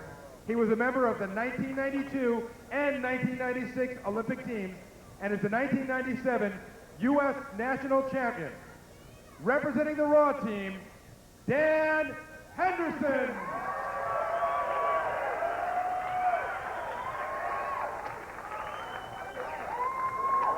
Dan Henderson and Frank Shamrock up and ready to go. Remember, 5 3-minute rounds. Shamrock talked about the submission angle, and Henderson considered an explosive, relentless wrestler. Wow, Dan is strong. Henderson's real powerful, but you know, Shamrock doesn't look like a little kid out there, and he's definitely going to use some of those tactics we're not used to. The legs coming in first. He tried that right away. He's a leg-locking fool. Well, I'll tell you, it's going to be hard to stay out in 15 minutes. Good thing there's them breaks. And he's going for one right now, and that's a knee lock. Dan's doing a good job. I don't know about that. Good try by Shamrock. That is a bad here. position. That is a bad position for wrestlers. Shamrock goes for it right away. Knee lock. Right to a knee lock. I'll tell you what, we're not, the wrestler is not staying in good position. Heel hook. He switched to 3 different things already. Here's a heel hook right here. Shamrock trying to apply the pressure. Yeah, if he gets out of this, he better... it's hard. That's it. He will not get out. Over. Submission, the name of the game. Well, we've already seen 2 different types of matches here. One that went all the way, and it was a decision in which ankle locks were attempted at the end of the bout and were not successful. And here you see the explosive power of the jiu-jitsu, the leg locks, the ankle locks. Maurice Smith over there with Frank Shamrock. They've trained together, and quite a look, the opposites so far in these two matches. Yeah, I tell you, I told you cannot get your legs caught up in there. And, he definitely, he got right into that rolling around situation. So, from a wrestler's point of view. Frank Shamrock said the rules favor the wrestlers. You have to get them to submit. See, he goes under. Now he's working on a knee right in there. As he turns around, he changes it. You'll see he changes it as he pushes the leg away. Oops, sorry. And just that quickly, Frank Shamrock able to beat Dan Henderson. And you can do all the training, but the technique and the lock is everything. And so this time it goes to the martial artist. Frank Shamrock is standing by now with Jim Shear. Frank, congratulations on a very impressive win. You told me yesterday this is your game. It appears you were right. Yeah, submission wrestling is definitely our game, especially the Lions Den. It's our mainstay. It's what we do. I love wrestling, but it ain't enough. Just ain't enough. Henderson was an awesome competitor. I could feel his power. He's a strong wrestler. My hat goes off to him. Now, your tactics, I mean, were definitely very, very superior in this format. Was it similar to what you had expected going in? Yeah, it was. I mean, I felt his wrestling balance. I knew he was Greco. I knew I could probably get an opening for his legs. I was just hoping to go for it. I'd like to thank a few people for getting me here. One is my brother Ken, and my father, and my girlfriend, and Mo, and the boys at the Lions Den. They all trained me hard for this, and I hope I can return the favor. Congratulations. It was a great win for the Lions Den. Thanks. Very, very impressive. Thank you. So that's Frank Shamrock's view of his 56-second triumph over Dan Henderson. We heard from him tremendous effort from Frank Shamrock, able to get the lock up, and Shannon Williams is standing by now with Dan Henderson. Dan Henderson, you're a tremendous wrestler. USA has been watching you for several years now, competing on the Olympic scene. What happened out there tonight? Well, I just got caught in the ankle lock. I've been working on staying out of those, but that was my Achilles tendon. A bad ankle, too. The other one was fine. I messed my ankle up about a month ago. And how did you mess that ankle up a month ago? Were you training for this event when you hurt it? No, I was training for the World Championships for wrestling. 1 week before the Worlds, I screwed it up real bad. Any plans for the future? Future training plans? No, just keep doing what I'm doing. Working on some more submission holds? You fought a tremendous fighter out there. Yeah, he's tough. He had a nice ankle lock, and that's the only thing I was worried about. A month ago when I heard it, I was already supposed to be in this, and that's what I was worried about. Yeah. Maybe not being able to do it, but that's no excuse. I got caught in the ankle bar. Yeah. So. Tough luck. Well, better luck to you. Hope to see you soon. Thanks.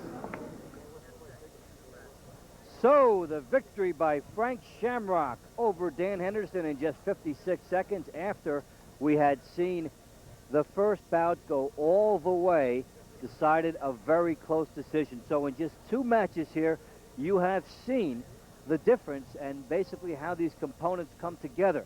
In that one, the martial art is dominating, and in the first one, the wrestler Erikson coming out on top. We're ready for our third match of the evening now. The Townsend Saunders and Andre Pederneiras. So, how are these going to come together?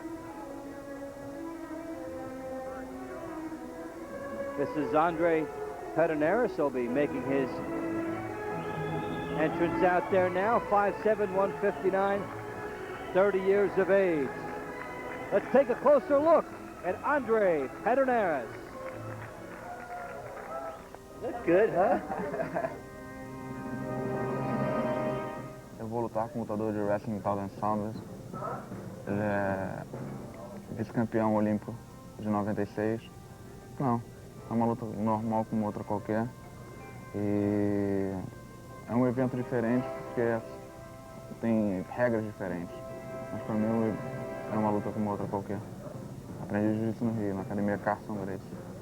O jiu-jitsu é uma coisa só, inventada pelos gregos há muito tempo atrás. Eu sou solteiro e normalmente eu estou sempre envolvido com a academia, praticamente dou aula o dia inteiro. E normalmente nos finais de semana sempre tem competição que eu tenho que acompanhar, ou crianças ou adultos lutando. Quando isso não acontece, eu vou pra praia, jogo bola. E eu luto jiu-jitsu, tá? Tenho o time Lios Pederneiras aqui nos Estados Unidos. E estou aqui para defendê-lo nesse novo evento chamado Contenders. Well, in any language, Pederneiras comes in here tough. Townsend Saunders comes in as silver at the 1996 Olympics, second in the 1997 World Cup. Married to a world champion wrestler. It stays in the family. Let's profile Townsend Saunders.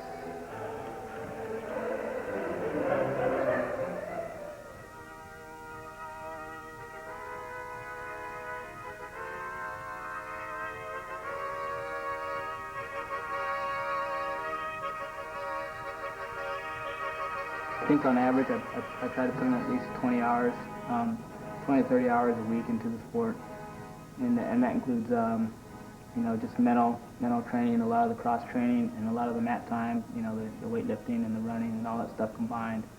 I think it's a full-time commitment. It's hard to do something at the same time. In other words, it's hard to have like a job or something and try to expect to have good results when you're competing at that level. I work out at least, you know, twice a day, sometimes an hour and a half each practice, so it varies from day to day. Usually I try to do something every day. Well, certainly I think it's everybody's dream, you know, at some point in their life to be on an Olympic team or win an Olympic medal. It's even, you know, it's nice that I made 2 of them. It's just something everybody strives for. I love being a father. You know, I have a daughter that, you know, it's almost 3 years old, and she's just at the right age that I just can't believe, you know, all the things I'm experiencing with her. I love being around my kids, and I have another boy that was just born about a month and a half ago. And right now, I think that he needs his mom a lot, and I'll wait till he gets about a year and a half, and I'll start interacting with him a lot more than I got to do with my daughter. My wife actually happens to be an elite athlete, too, so we have a lot in common. She's a wrestler, too. A lot of people think it's really interesting that you know, we're in the same sport and we're world-class athletes. I happen to be an Olympian, a silver medalist, and she's a 2-time world champion. I think if they had women's wrestling in the Olympics, she'd be a 2-time gold medalist. It's a good situation. Wrestling is just kind of a naturalist, you know, form of fighting. I think that you know, the future will show that wrestlers, I think, will continue to dominate sports and events like this, just because, you know, that's what wrestlers are. We're pretty much competing to be on top.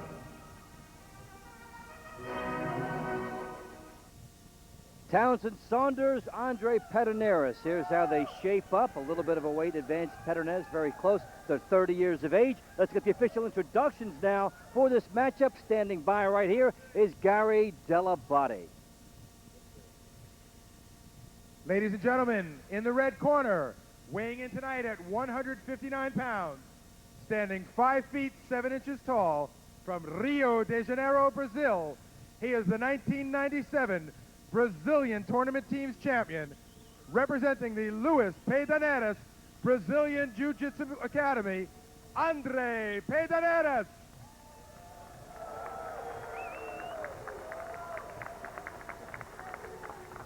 In the blue corner, weighing in tonight at 158 1/2 pounds, standing 5 feet 5 inches tall, from Phoenix, Arizona, a 1996 Olympic silver medalist, and he placed second in the 1997 World Cup, Townsend Saunders. Townsend Saunders and Andre Pederneiras.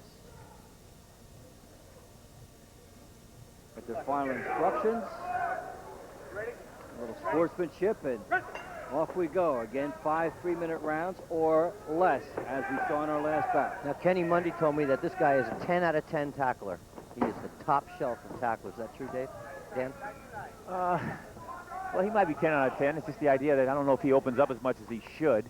But, yeah, he has very good skills and techniques. But, you know, it's a different game. You know, this isn't wrestling. This is, you know, if you're going to, I think I would try to score more on the feet, yes. But, you know, there again, went for, you know, the thing that we would never see, and we're in the guard.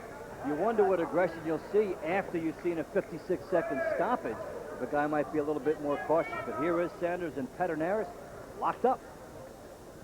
Yeah, right now, see, that position is normally people are trying to turn towards their bellies in wrestling. That's just some place that we'd like to get people there, but we don't want to get wrapped up, and that's exactly what's happening right now. We're getting wrapped up again.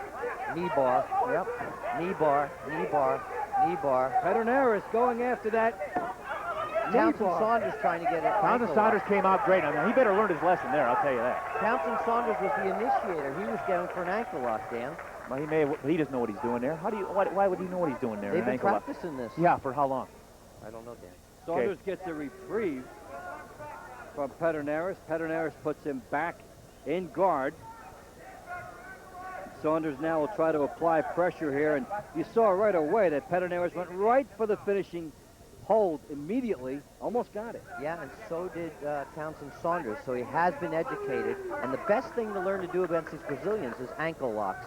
And I'm sure that his coach, whoever it is, has been telling him ankle locks, ankle locks, ankle locks. Yeah, see, right now, Townsend's just kind of hanging out in there. He's just hanging out. He wants to get out of it. He'd like to get out of there. I can tell by looking at him. But, so actually, he's on top, but the other guy's being the more aggressive.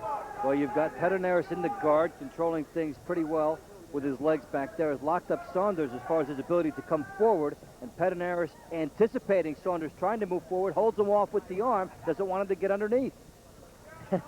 Townsend Saunders is very savvy about not getting his arms in. I've never seen anyone hold their arm that far back. Well, I couldn't believe he'd come out of that ankle lock, even though he went for it originally. He went for the ankle lock. I think the other guy had a lot better opportunity, Pancrase, to get the ankle lock because he knows what he's doing. Saunders, 1 point from being a gold medalist at one time, explosive, calculating student of the normal wrestling game, and this is not quite the normal wrestling or martial arts game, which is what makes it so interesting. And Saunders actually had a great opportunity to win the Olympic gold last year. It was actually a situation came down to the last 10 seconds, and it looked like he was going to win. It was just almost a freak of bad luck that he didn't win the match. I just couldn't believe it. Otherwise, we'd see a gold medalist out there. So, round one is in the books, and it had its share of explosive offensive opportunities. I'd have to say that Townsend wrestled fought pretty smart there once he got down there, just because I think from Shamrock, I think he saw something if you roll around, so he just stayed in there tight. But for him to score points, he's going to have to be able to do a better job on the feet. And John Pedernera's had an instant shot at victory. We'll take a look at Pedernera's excellent opportunity for a win early in this match. I want you to look at this real carefully. When he turns to go for this foot right here, he's moved again, you'll see that the counter here that Townsend is employing is also a heel hook. Exactly. You see that there? Yep, I saw that. But I don't think we know how to put him on that well, wrestlers.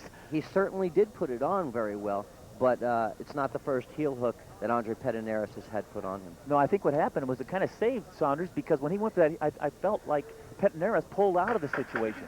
You're absolutely right. That helped. It was a defensive heel hook. Got him out of some trouble, gives him Exactly. a chance to start all over here in round two. So it was effective in a defensive sense for Townsend Saunders. Look at the intensity in Townsend's eyes. He kind of just stares at the legs. Is that a giveaway? He's a stalker. Oh, you got to watch the guy's ankles and feet. Well, he's just staring straight at his belly, right? Well, you can feet and below, and you can afford to do that with belly and below. You can afford to do that with no striking. And Andre is being really smart. He's negating the takedown, isn't he? He's doing just what the Japanese heavyweight did right now. But he looks a little more aggressive when he gets I'll down show you. there. Let me tell you something right now before it happens, is that Townsend's going for another ankle lock. Yes, he is. Pedernera's got guard off the takedown, and Pedernera's coming inside of it. Now it's who makes the next move. Well, so far I haven't seen any points. Have you? No. I haven't seen any outright points, but... Oh, wrist lock. Wrist lock for Andre Pedernera's. He's putting on a really... Oh, pulled it right out. Big old muscular arm on Townsend Saunders. And the bizarre thing is, Dan, even though points are allowed, we don't know if anybody's thinking about points. They might be just going for the submission. And they'll maybe think about points late in the match. Townsend Saunders going to go for that left leg again. He's backing up. You are seeing calculating attempted finishing holds here in this matchup. I think Townsend Saunders is using his elbows really well. He's putting them into Andre's thighs and causing Andre, significant pain, as in there. And for Pancrase, John, the guard is not enough. No, it's not, but his closed guard is terrific. Look at him. I mean, he's like lying on the beach out there. You could have a book reading out there underneath. The wrestler's definitely wasting a lot of time right there, unless you do a submission. Well, he wants it. He wants his left ankle. Townsend wants it badly. And from inside the guard there, what can Saunders really do? Half his body's been taken away. He's doing a really interesting thing with his elbow, making his elbow push down to make the guard separate, and he just separated it. Slip sliding away from the guard. Notice the left knee of Townsend Saunders proceeding through. Another ankle he tried to get. The Saunders not bothered really by the locks and the two guard positions. Now he turns over. And he beats the guard temporarily. I didn't get it. Didn't get it. I think I would have just backed out and made the referee make him get up, because that's one of the rules is to make him get up. Well, maybe passing the guard if you're fast might be one of the easiest ways to score if you're in that standing position and you can seize the moment quickly. Final seconds of round 2 and the chess match between Saunders and Pancrase. Let me ask this continues. question. Do the Jiu-Jitsu guys usually always go to the back like that in a regular match? Against a dominant guy like this? No, I don't mean that, but in a regular match against another Jiu-Jitsu guy? Yes. They do? Not all the time, but yes, the answer is yes. And 2 rounds in, Saunders and Pancrase. A good look at Townsend Saunders, the same poise he had when he walked in. And we heard that the Brazilians will do anything but submit. Well, we don't really have anything to put on him to submit right now.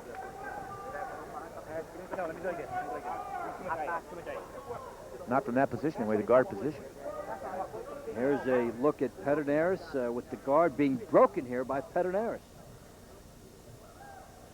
You'll notice this knee. It's trying to beat the guard. By driving the knee in, John, he creates space and gets away. And you notice that he tried to get this foot again as he backed out. And had he moved the knee the other direction, may have had a chance of passing the guard there. He got out of the predicament rather than score there. Right. So we go to round number 3, Saunders and Pancrase, and this has been more like the chess match we saw with Erikson and Kosaka earlier, which went to Erikson by a decision. No. Dan Gable does not like what he sees. No, that's ridiculous. Dan, you coaching or commenting over there? No, I'm just saying, we talked about that in the rules meeting. The guy can't do that, you know, and Saunders ought to get the heck out of there. Oh, I thought you meant Saunders wasn't being aggressive enough. Now Saunders going for the neck. He's got him in a good position now, huh, Dan? I don't know. I think these are submission people's they you know, unless we're very good submitters, you know, I just think this seems to me more fit for a martial artist so far, what I've seen. So far, we've had 1 victory by a wrestler, Tom Erikson, and 1 by a martial artist, Frank Shamrock, and we expect it to go back and forth. Pretty good tactics, you know, just because they're disallowing takedowns. And he doesn't get the point. That's what you're saying, right? Right. Pretty good tactics by, you know, the martial arts people. Pancrase able to hold off. Saunders looking to parlay here. Being on the top, normally for a wrestler, is points galore. But in this situation here, it's just the start of things. That's why these guys like these competitions, to go out and expand themselves more, try new things. Townsend should be using his shoulder to drive his chin down. He doesn't seem to really... Whoa. Got a little elevator going here, Dan. Yeah, come out of that. That was, could have got an ankle lock on. And Saunders what did he lose, the shoe? Vaulted, and so we'll have a little bit of time here. Ordered by John Donahue for the shoe. I'm glad he lost that shoe, because the guy must have been going for a lock. I didn't see that. I didn't see. Well, otherwise, how did the shoe come off? I guess you know better than I. You've been wearing them longer. The shoe came flying off as Saunders was ejected from that position by Pancrase. Still, I didn't see that. What happened there? The explosiveness of Andre Pancrase blew the shoe off. The guard by Pancrase. Sanders trying to come forward. The triangle.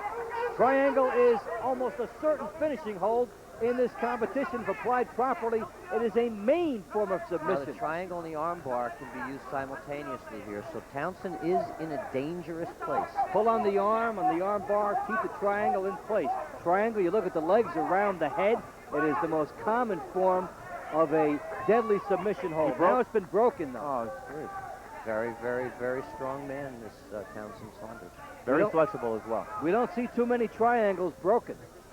Good move there by Saunders to escape what looked like a near certain submission. Andre's starting to move for an arm bar position again, though, on the same arm.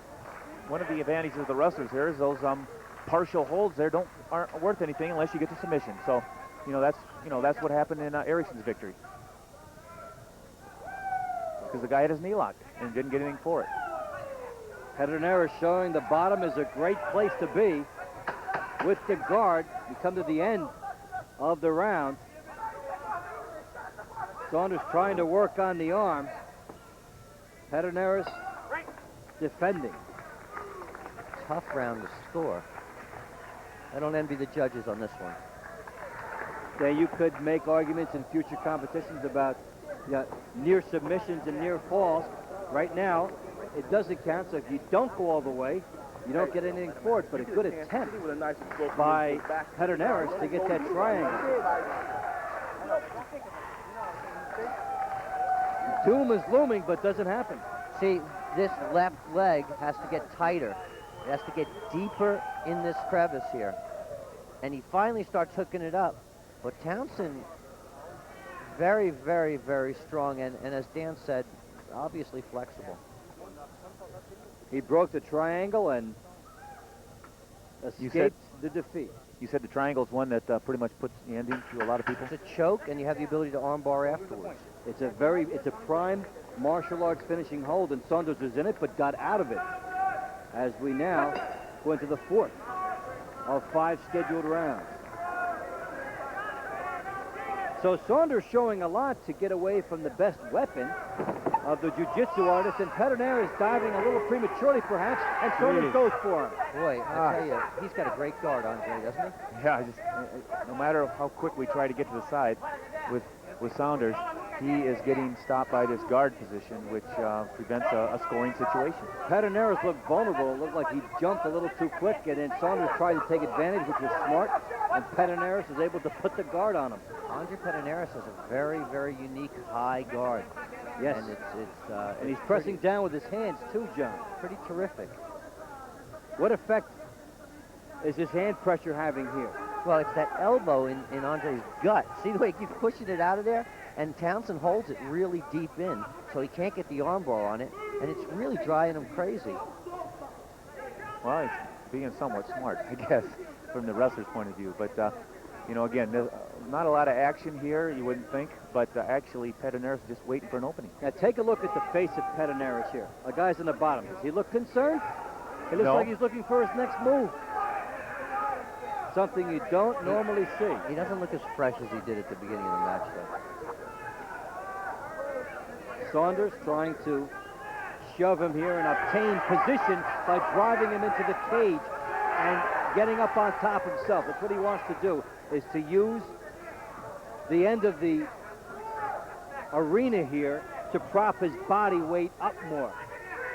I don't think Pedernera's really doesn't cares. look as dangerous as a guard up here now, is it, Let John? me explain what's going on here. There's one arm in and one arm out, which means that the triangle is a big possibility.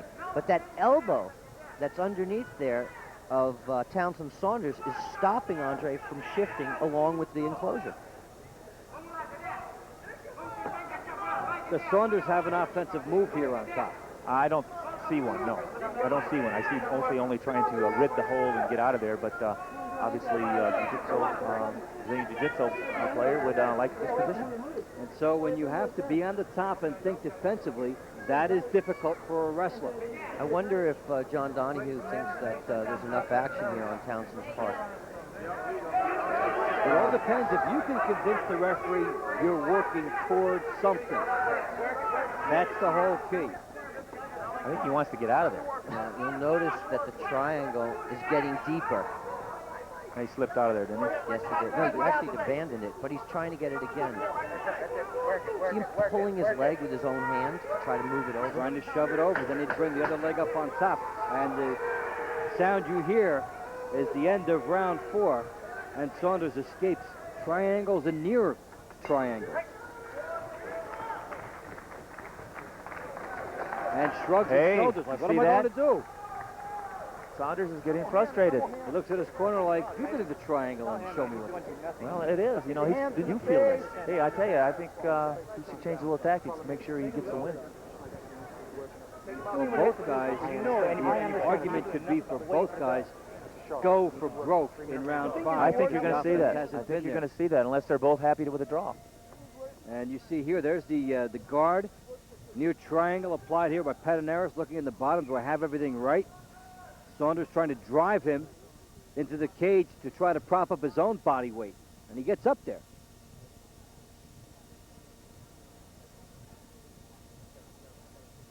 Go to round 5. John, what would you tell Pancrase here as far as going for a victory in the final round? Final opportunity for a win. Oh, he's doing everything he can. He's stalemated by the strength of Townsend Saunders. Townsend's best tactic is to go for an ankle again. I would say right now he needs a takedown, but, you know, so does Pancrase realize that. Pancrase realizes that he wants to get him in the guard position and wait. So he goes down. I would get the heck out of there if I was Saunders. Well, you see from Pancrase Get out of there. Pancrase got down right away to avoid a takedown possibility. He put himself down so a point could not be scored. Cagey move by Pancrase. Well, he's hurting Andre now because Andre can't afford to get his legs out because he'll lose the guard position. And he can't afford to get his head up because he's not skilled enough to get his head up. Woo! There he goes. Just get off him. One. You know, he just makes the referee has to make him get up. Saunders wants Pancrase to get up so he can attempt a takedown, which would score. Oh, yeah. John the rules Donahue, say you got to get up. Yeah. And let's see if Pancrase goes down on his own accord again. Andre's nose. He's fading back. All red from that. Will he go down on his own, or will he try to guard off the takedown? Pancrase He's going to go to his butt. As soon as he gets close, he's going to go to his butt. He's got to. He's going to hook a leg and move in like he's been.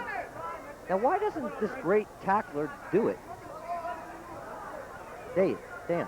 Well, because the guy's not pushing into him. And Pancrase, as expected, puts himself down to avoid being taken down. Distance. That's what the difference is. You got to go too far. When you tackle, the man has to be a setup is coming in.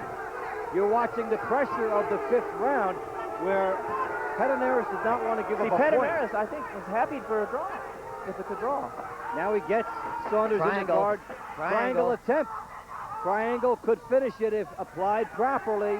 He's trying for it. Pancrase pushing down. Saunders walked right into the trap. Pancrase was not forced to stand up. Saunders went into his wheelhouse. There's one arm in and one arm out. That's a problem for Townsend. You'll notice that the feet are getting closer and closer as he shifts. If Townsend lets him shift any more than that, triangle will get deeper and deeper. The triangle, when it gets around the neck, is as deep as it's going to go. Usually can finish it up. And you see on the bottom, Pancrase trying to win it from there. Saunders on the top with his head buried. And his legs open now, and John Donahue took his toes out of the fence. Yeah, see, I don't know. If I was the referee, I think if there's nothing's going to happen here, I think I'd put him up. Oh, no, we're very close to a finishing hold. Triangle is getting deeper, as John suspected. It's getting deeper? We're very close getting close to the end. It's getting down near the neck. When his left foot gets underneath his knee in that figure 4 lock, the triangle will be complete. Why don't you slide it down? The time is running down. Well, because Townsend's stalking him. Final seconds, and this one looks like it will go to the judges. The triangle did not go all the way. It was close. So Pancrase and Saunders. Saunders a little frustrated. We'll see how it gets scored. And Dan, it must be interesting to see a wrestler on the top having to be defensive. That's the difference in this competition here. Well, they think they won over there. I don't see how he won. But, you know, I don't see how he won on the rules, but, you know, maybe if the rules were changed where they got points from their guard position. Here's the triangle attempt. Now you see the triangle's in the back, and he's trying to bring it closer, John. Well, this foot has to get behind this knee. That's the most important part, and he can't do that unless he shifts, and Townsend won't let him. Ladies and gentlemen, we have a judge's decision. The winner by 3 rounds to 2 rounds, Townsend Saunders. So Townsend Saunders did enough with his aggression, and the stunned Andre Pancrase looks on. Saunders gets the victory and escapes what would have been a devastating triangle to end it. So Townsend Saunders is ready to talk about it now. Let's get to that. See, I don't think people understand the rules. It seemed sort of a classic game of cat and mouse with a wrestler versus a submission fighter. Well, first of all, I'd like to say hello to my family, wife and kids back in Phoenix, Arizona. Hello, Tati. I'd like to thank Kevin Jackson for giving me the confidence to do this fighting game.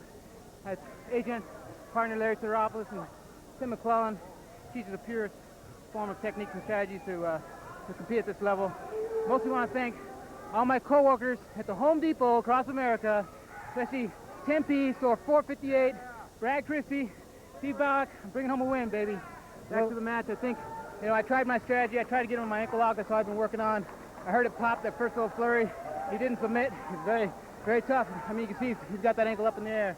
He was just very slippery. He's got a good strategy. And you seem to be very, very comfortable in the guard, and you couldn't pass it. You got close on a couple of front headlocks, it looked like there for a second. I think I underestimated him a little bit, you know. He was very slippery, very flexible. I thought I was going to get him out real early with that ankle lock, and I almost did, but he didn't tap out. I mean, he's just an experienced fighter, you know, he kept coming. What do you think of this format, grapplers versus submission artists? I like it. I'd like to continue this with, you know, the wrestlers competing against the world. I don't like to see the wrestlers compete against each other. I'd rather see, you know, the wrestlers compete against all the Brazilian Jiu-Jitsu fighters, the kickboxers, everything. I think we compete at this level. We can compete at this level. We just got to learn the submission holds. You know, he almost took me out right over here. I just stayed real strong. There's no way I was going to let him have it. And that's just from my discipline from wrestling. Yeah, you appeared, of all the wrestlers so far this evening, you appeared the most comfortable in the guard. Is that due to your training with Tim McClellan back in Phoenix? Absolutely. Tim and Kevin Jackson, you know, he taught me. I've been trying to work on that ankle lock. It comes right from the guard. I almost got it. You know, it just didn't quite work. So I'll go back to the drawing board and work on something else, you know. If that doesn't work, I have to have another strategy. What's your future goals in wrestling? What's next for you? Well, I plan on winning the World Championships this next year. I'm going to train really hard to wrestle in Sun Kids in another couple weeks. And I got a Cuban tour.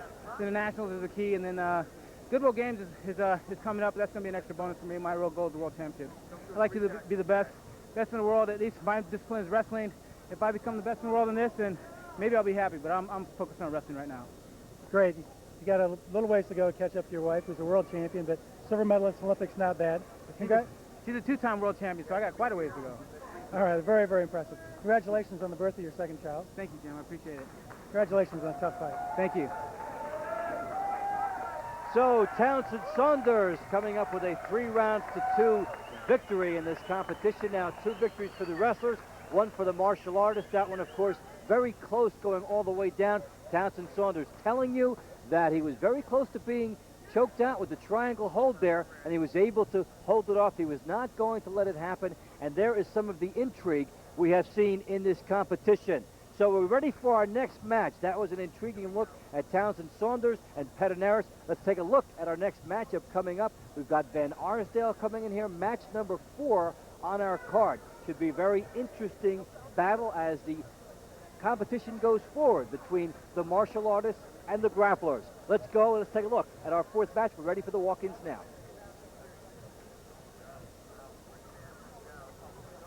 Mike Van Arsdale, Renato Verissimo. Verissimo will be the first 1996 Brazilian Jiu-Jitsu champion. Renato Verissimo, 24 years old. Let's take a closer look at this Brazilian.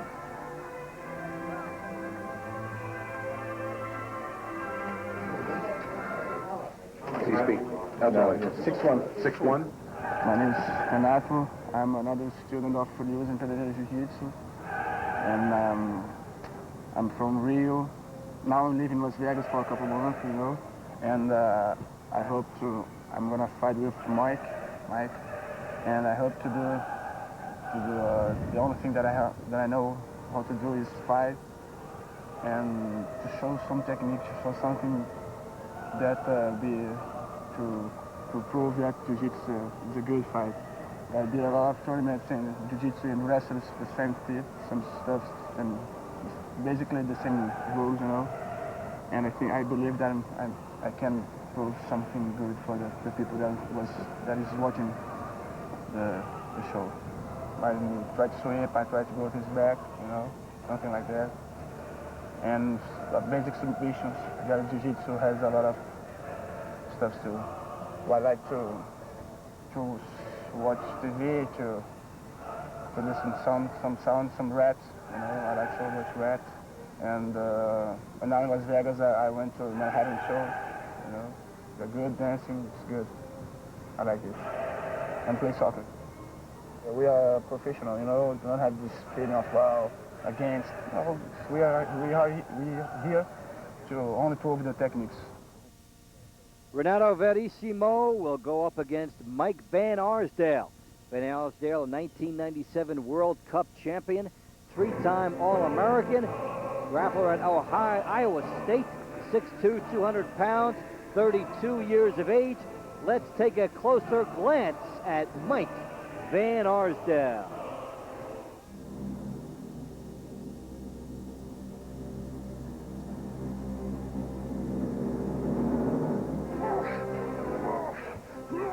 I've been wrestling since 1979, just quite a while. And with grappling, this is something new for me. And I go into it with the same enthusiasm as I train for the Olympic Games.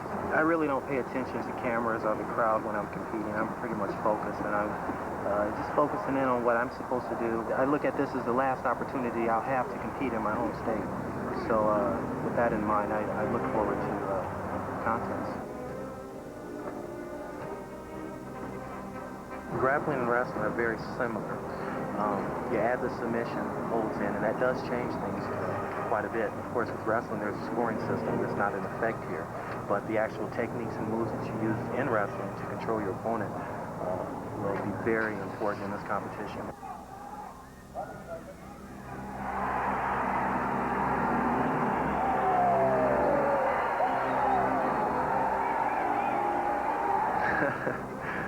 I'm a laid-back type of person. I don't go out that much.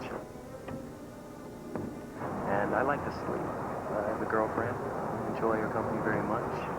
I love to eat. Love to go out and try new foods. I just feel blessed to have the opportunity to compete. I want to fight the best. I want to go against the best guys out there, and that will bring out my best. I just can't imagine competing against someone the lesser quality at this point in time. You're going to be nervous. If you're not nervous, then maybe you should get a little nervous, because when your nerves are rolling and your adrenaline's flowing, that actually brings more of your best out.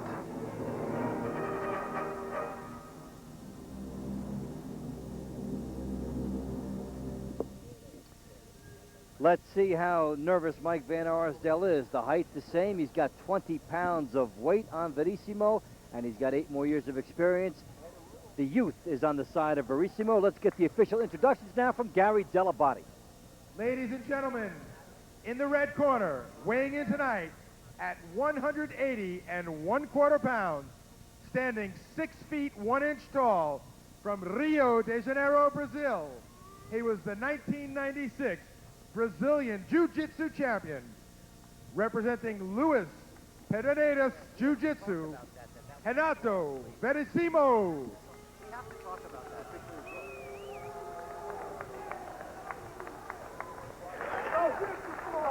In the blue corner, weighing in tonight at 199 pounds, standing 6 feet 2 inches tall, from Waterloo, Iowa.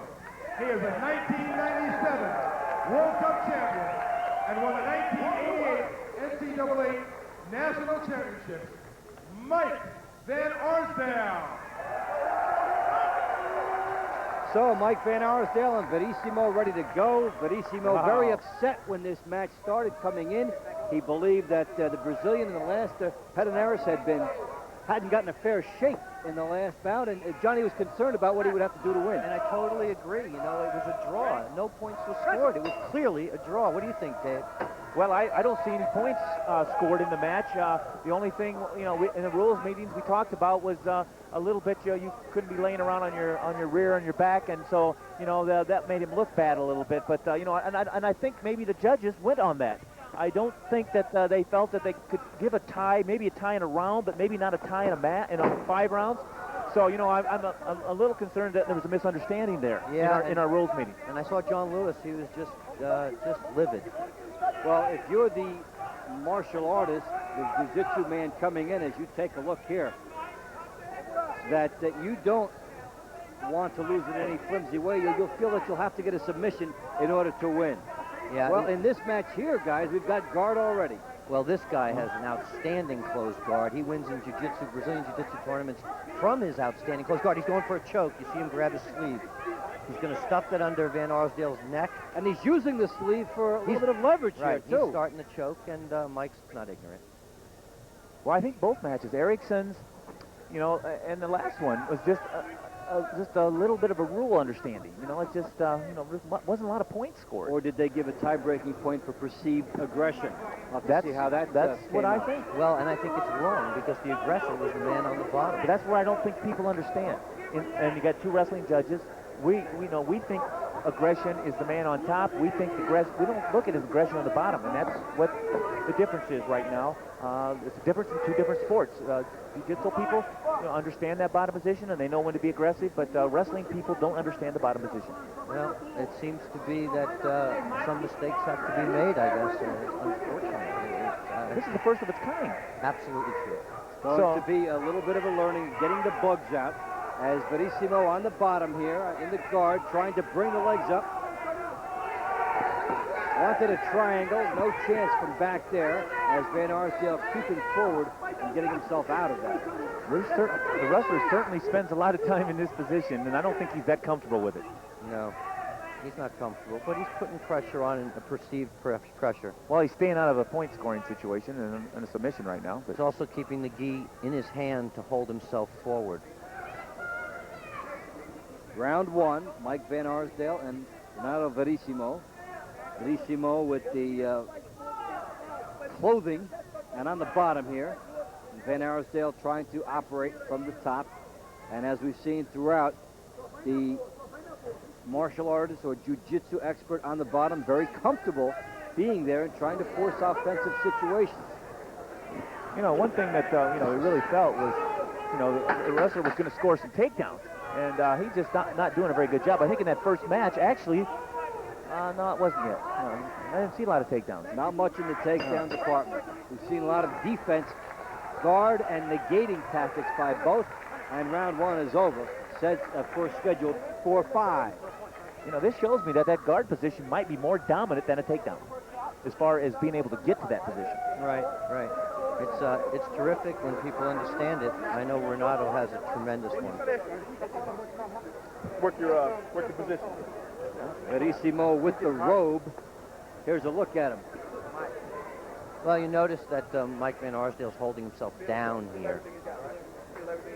And that's holding him to him so that Renato cannot shift to get what he wants.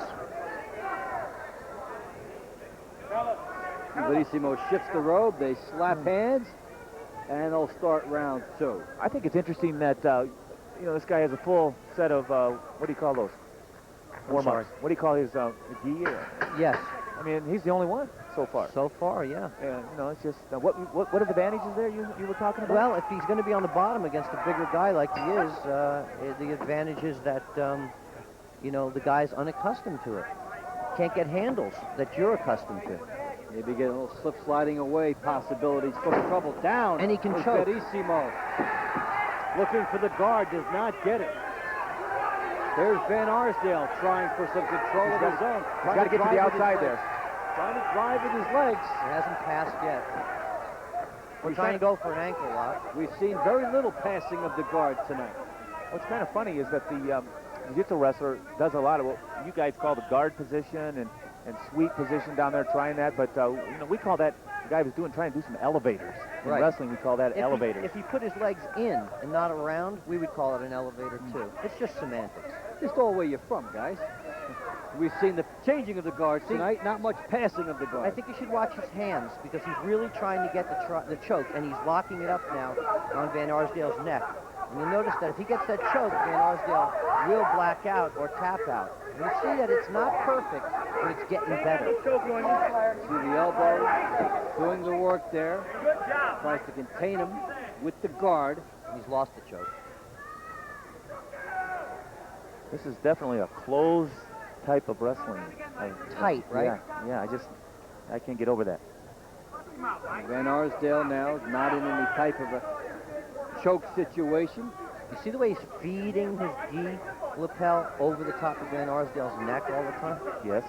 That's giving him the ability to hold Van Arsdale down also. See the way he's trying to bring the legs up higher too. Right, well Mike's stalking him. But you see the pivoting is when the arms get in trouble, when Mike will get in trouble. Does Verissimo have the room back here to bring the legs up for the triangle? Right, he's setting up for a really, really heavy position. The fans like that, you know, they want to fall. They want to see a fall there. It is. Just went past it. Just went past the arm bar. Renato has an amazing closed guard.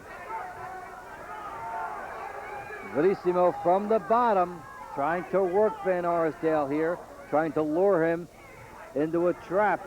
You know, I'm amazed that the wrestlers aren't getting caught more in these locks. Poked him in the eye with his thumb. Well, that was an accident, yeah. But I'm amazing. The reason why I'm amazed at it is because they're there. And they're not used to being there, and they're there so long. I mean, they've been there in almost the whole entire matches. I mean, this position's there, the jiu-jitsu's position, but the wrestler is not getting beat here. Van Arsdale trying to crank here. Trying for a chokehold from the top. Yeah, which doesn't work. He can't move to the side. You know, he doesn't have the leverage. His hips aren't down. He's trying to get the legs moving now, but he's inside the guard. Yeah. I feel like we're wrestling a jiu-jitsu match. Well, and yet they're not beating us as far as domination. You know, they're not getting many locks. They had one ankle lock, I believe. Yeah, I see it that way. But that was more of a scramble, wasn't it? Yeah. That wasn't right off the guard or anything. So round two is in the books here. Verissimo and Van Arsdale. Verissimo on the bottom, trying to work the legs. See, this leg has to come over the front of his head. That's so important. This leg has to make it across this head. And Mike Van Arsdale's holding his head down very, very well. Makes it difficult. You see that rocking motion? Yeah, what's that? You trying to roll him? He's trying to move in position. And there's what would have been a takedown, but Verissimo is quickly there. He just doesn't, he's not smart enough to let go of this leg, so he never achieves the reversal of the guard. Start the third round, scheduled for 5. Renato Verissimo, 1996 Brazilian Jiu-Jitsu champion, and Mike Van Arsdale, the 1997 World Cup champion, 3-time NCAA All-American, considered a high-risk, explosive, flamboyant type of a wrestler. I think Renato's very tired. I don't feel that way. When you put your hands on your knees when you have a chance, it makes me think you're tired. He's using good tactics, not pushing in. 15-minute matchup here, 5 threes. How would you rate Mike as a tackler versus Townsend? Dan. Oh, I think they're both explosive, but not when people are backing up. And that's what, you know, that's the tactics that you use. Renato tried to tackle him. Well, but then he sat right underneath him. Van Arsdale gets a crank going here, but look where his legs are. See, I don't think I'd be pushing in like that if I want to get a point. He wants to get around here with the legs, and he's not able to. You can get the legs up on top. You can do a lot from the position Van Arsdale was in. I love the way Renato can push through all the time with his guard. He can frustrate you a lot of ways. Well, this hand here is so important that goes under Van Arsdale's arm. I don't think the wrestlers have figured that quite out That's yet. an underhook, see? And we like that on the feet, but we're not used to it on down here. Well, so you think he's doing the right thing, even though the position's different. The procedure. The wrestler? Yeah. No, the jiu-jitsu. Right, I think so. What has Van Arsdale done here? Has he helped his position at all? Looks like he's back where he was. He tried to get higher and was blocked. He's done nothing. He wants to. Yeah, of course. See, he's trying to go under now. See that? One theme that we've seen ringing through here thus far is the top means nothing.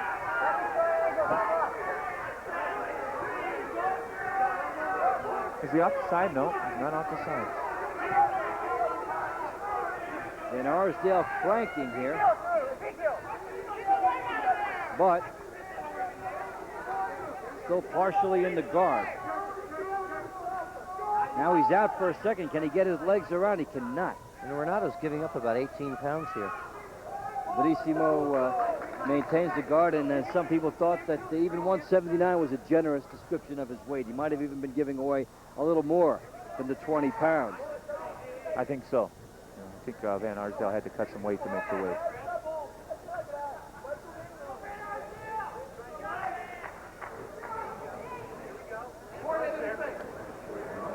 Definitely, they are slowing the wrestlers down. Jiu-Jitsu players are slowing the wrestlers down, and they're in their positions. We're not in our position. But no submission after 3 rounds. Scheduled for 2 more. For the rules of the game, we need takedowns. And we're not getting it.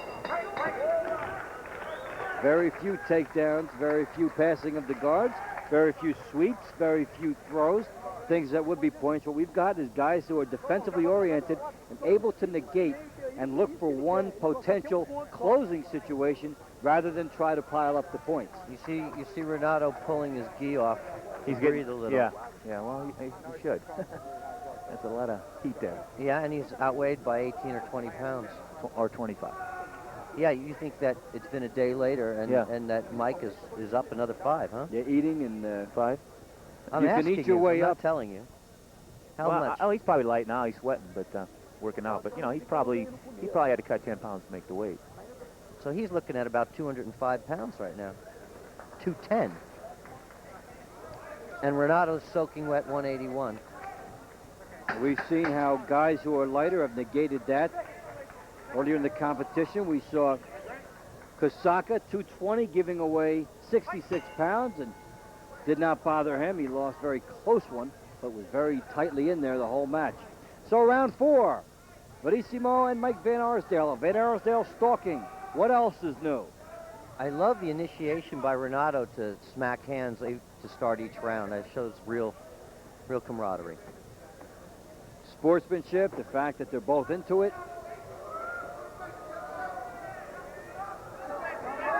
Verissimo not usually on his feet this long, and now he's down. What he can do is work it. Van Arsdale gets up. Points. There's some points. That guy's a flurry man. He's going under to get a knee, by the way, just in case. Holy cow. Well, we did a good job of stopping that. Van Arsdale did a great job of stopping that. He did a... Look at Van Arsdale's... I'd have to give him a point on that takedown. Situation now. He's in a he good got the back. Offensive situation here. Now he can apply a little bit of weight to a potential neck crank. Look where the leg is.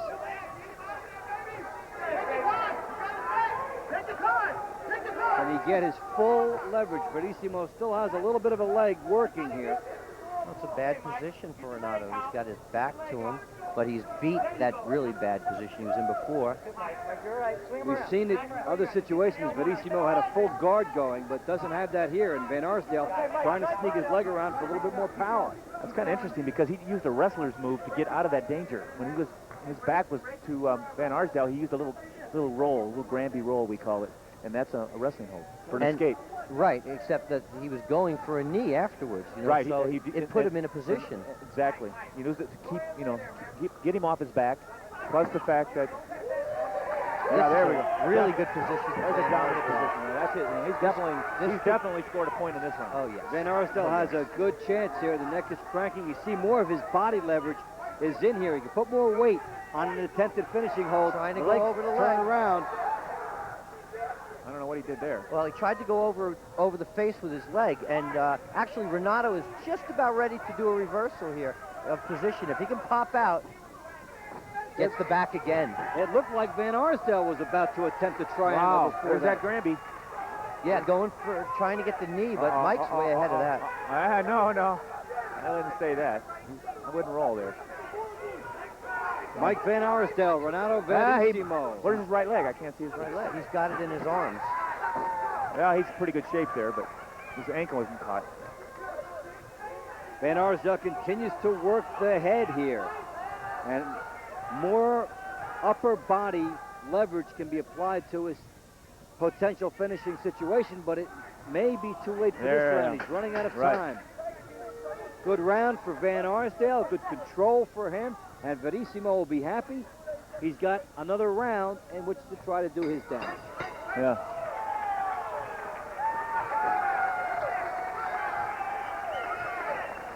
So the fourth round comes to an end. Van Arsdale using good leverage there.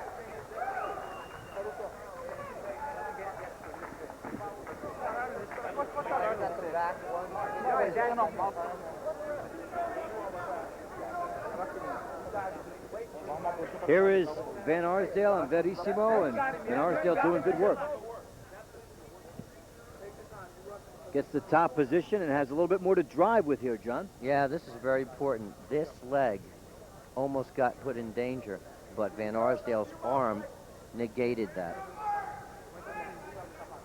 Van Arsdale's arm negating Verissimo. You see in John's diagrams what they needed to be doing. And in the slow motion, when you see the leg pull away from a spot where if it had been there, you would have seen some type of a finishing hold. We go to the last round now. Round 5, Verissimo, Van Arsdale, last chance dance for these guys. He's getting ready. He's psyching up. I like that. He knows he's down. See, he's holding his knees. I think that's a sign of fatigue. And doing a little bit more running around here, John. You're right.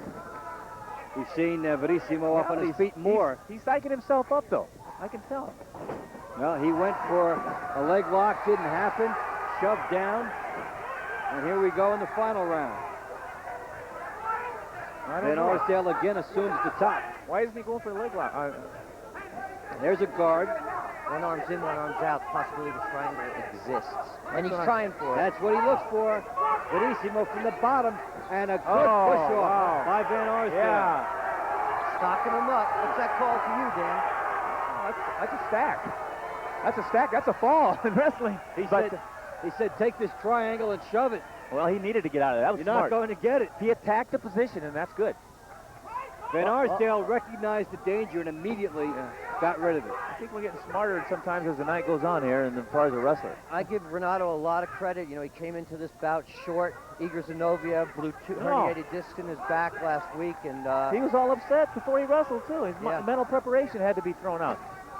But what's his problem here? Is he submitting? Oh, he didn't like. He thinks he thinks we let him go or something. I'm not sure what happened. I think that's what he thinks. We can't let him go. That's one language against another. Rules understanding. Now he's waiting for Van Arsdale to stalk. I think he's upset too. He's losing the fight. Had a shot at the triangle taken away from him. He's got to worry about himself. Van Arsdale again. Hitting the top. Verissimo trying to get him in the triangle. Almost. Hands Very pushing close. down. But Van Arsdale has seen these situations here. What other type of finishing hold would be open? Well, he can get a nice shoulder lock from there, and I thought he was going to try to turn it out, but I guess Mike is just too powerful to do that to. Van Arsdale driving, even though he's inside the guard here.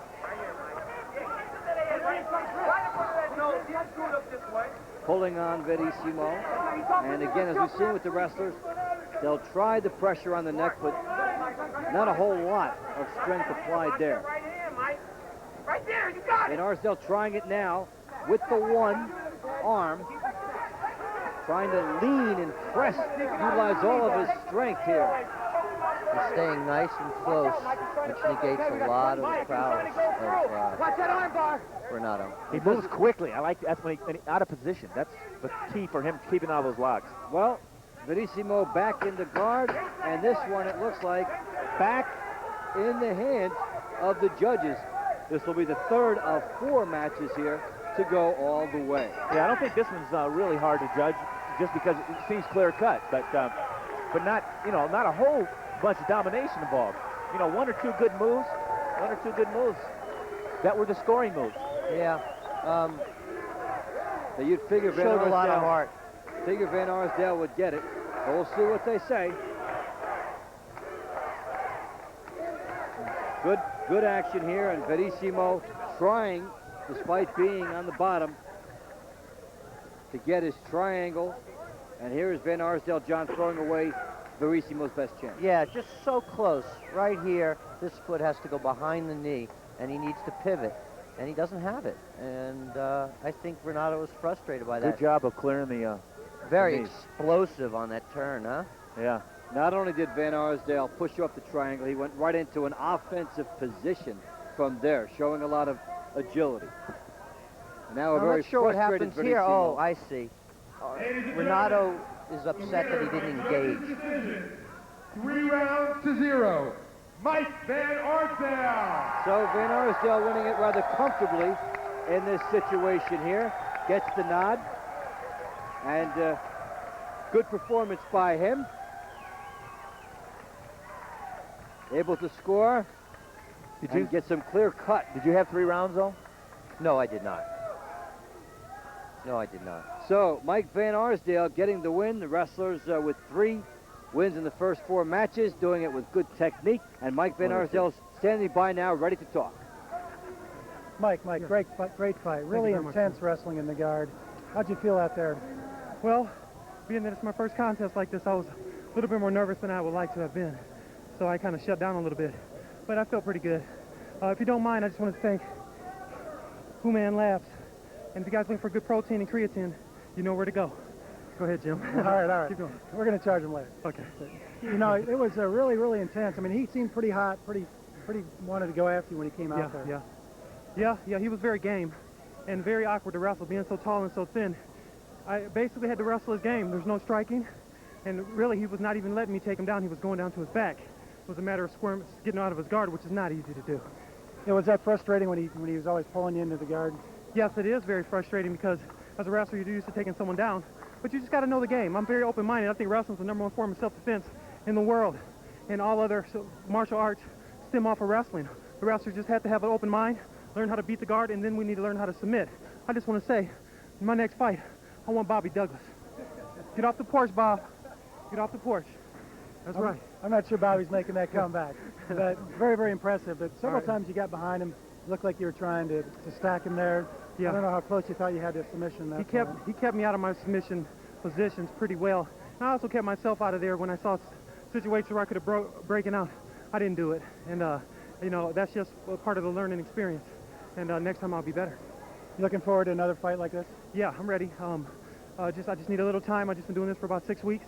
I need a little bit more time to train. And once I learn it, I'm a natural at it. I'm gonna beat everybody. Great. Again, congratulations. Right. Okay, let's go back to Dave. Thank you, Jim. And we're very happy that we get to hear from Mike Van Arsdale getting his victory and talking about how he got inside, was pulled inside the guard, still did his best work and came up with a victory. Good scoring by him. So we're getting ready for our next one.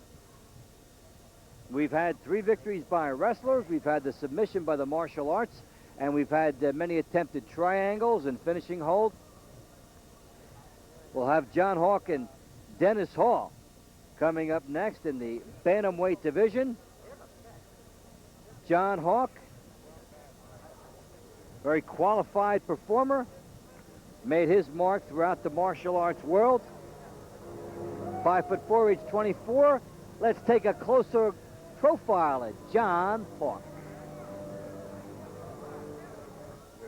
He's a Brazilian national. My name is João Hawk.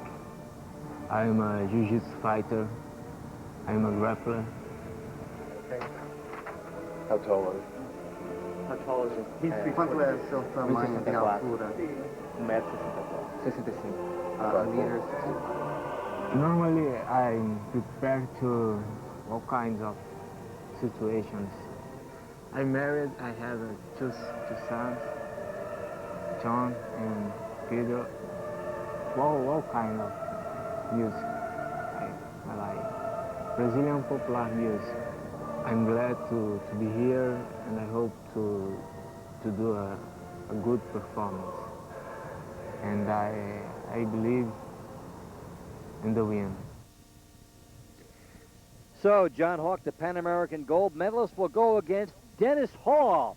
Dennis Hall, the Olympic silver medalist, coming in here, 5'3", 128. Let's get to know Dennis Hall a little better.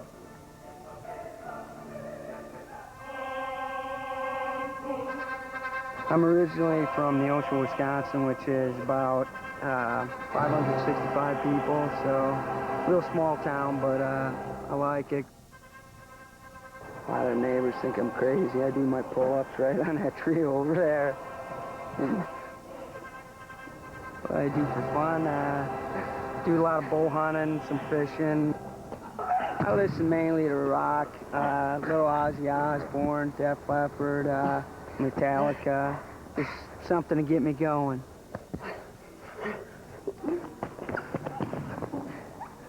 The Olympics was pretty neat for me this last year, with it being in the United States down in Atlanta. I ended up taking a silver medal, and that's what keeps me wrestling to this day. I want to go back in 2000 and hopefully capture the gold medal for the United States.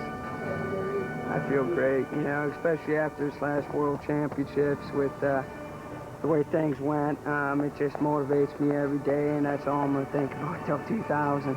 Actually, I'm not afraid to fight with submission holds in a different style. I'm just looking forward to learning all the new techniques. The reason I started Greco-Roman wrestling was because my brother Dale, he was a lot better than at freestyle wrestling than myself, and the only way I could beat him was by throwing him. So I guess he was the one that got me into Greco-Roman wrestling, and I owe him a lot for that.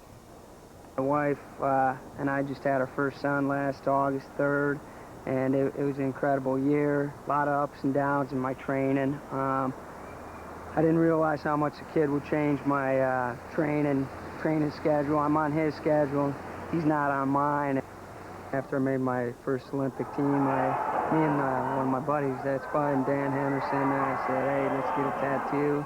I was waiting to get a gold medal put around the bottom, but I guess I'll have to wait until 2000.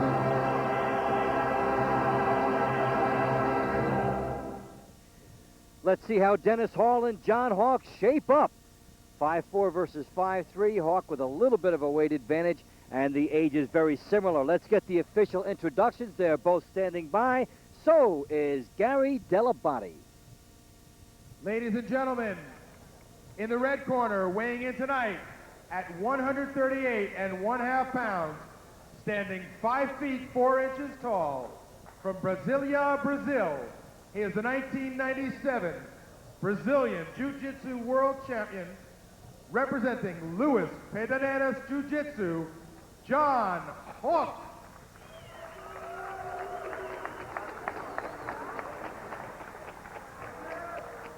In the blue corner, weighing in tonight at 138 1/2 pounds, standing 5 feet 3 inches tall, from Plover, Wisconsin. He is a 1996 Olympic silver medalist and the 1997 U.S. Nationals champion. Representing the Raw team, Dennis Hall. Dennis Hall and John Hawk, and quite a matchup here, John. Well, this is the one that I've been waiting for. I have no clue. Well, when John Peretti is clueless, that is a scoop. I know that Dennis Hall is got that mentality that's good, I think, for here. So, you know, I don't know if he's going to be able to do anything from that position, because that's, you know, he's not used to grabbing legs much. He's a Greco-Roman wrestler, so, you know, I don't know exactly. Again, the martial artist is forced in his position. He looks so strong. Dan, what would that mentality be? You talked about the right mentality for this. It's toughness. It's real toughness, and I think it's something that maybe the martial arts people get a little bit. Got to watch the armbar. Got to watch the armbar bad right now. See, his leg was vulnerable too, and he let go of his ankle. He had his ankle. He missed that. But you said he didn't go for leg locks. So. He definitely had his ankle stuck right by his head. John Hawk in guard. We'll see what he does from there. And you see Hall driving with his legs to separate the guard, and he does. double grapevines. It's okay, Dennis. It's good, good. Yeah, but that's not out of the guard, is it? It's from the guard. He's grapevining to keep the pressure off his, off his chest. That's a really strange thing Dennis Hall's doing. He's trying to drive up through, but his legs are stuck. I don't know what his idea is there. And he'll try to do it from the top, and John Hawk sees that. Tries to drape around him. So he's a little bit mean. He crushed him right up against the fence. Yeah, the guy hurt his head, and actually hurt his head. He went for it. Yeah. But, Now John Hawk trying to use the elbows around the neck here, then try to bring the legs up, and Hall, realizing that, anticipated driving forward with the head so that he can't be caught. It's a nice little move by John Hawk to get away from that fence, wasn't it, Dan? He slid right around. Yeah, he slid right around. Yeah, I see. We're really in unfamiliar ground here. The wrestlers are in unfamiliar ground with this, no scoring there. So John Hawk's trying to get up. Yeah, he looks like he's looking for a lock. No, he's trying to get up and he'll roll back off of it. Locked, then he'll try to come back down here. Try to go to mount. He does it. Big He gets it to the accomplishment. mount. Big one. Big point. Scoring point there by John Hawk. I can't believe we're in that same position. This is a position we don't want to be in ever, and we're kind of just hanging out there. Let's see what John Hawk does from the control. We haven't seen the jiu-jitsu community here, John, in much of control situation. This is the first position. This is the first time the wrestler's been in this position. You got to be real careful now. Wow! Come out! I can't believe the jiu-jitsu guy didn't know what to do with it. He knew what to do. He couldn't. This kid's tough. They are neutralized, and so Dennis Hall neutralizing the mount by John Hawk. And round one will come to a close. Almost scored, but he didn't. This will be an interesting one, scheduled for 5, of course. John Hawk won this round. Get that reversal, right? He mounted him. He scored a deliberate point. A reversal point, or what do you call that? Well, we give him a point for getting the mount. I never heard that in the rules meeting. Yeah, remember we described the mount position, and that's what he achieved.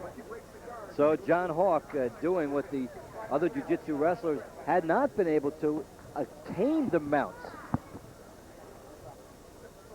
Most of the jiu-jitsu fighters have been on their back, and here is John Hawk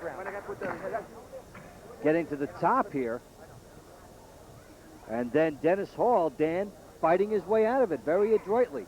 Right, well, I had a little bit of scramblability there, but, he really got stepped over with the hips. The guy really did a nice hip move on him to get his, I believe, the point for the round there. Dennis Hall, a 1996 Olympic silver medalist, 1997 U.S. Nationals champion.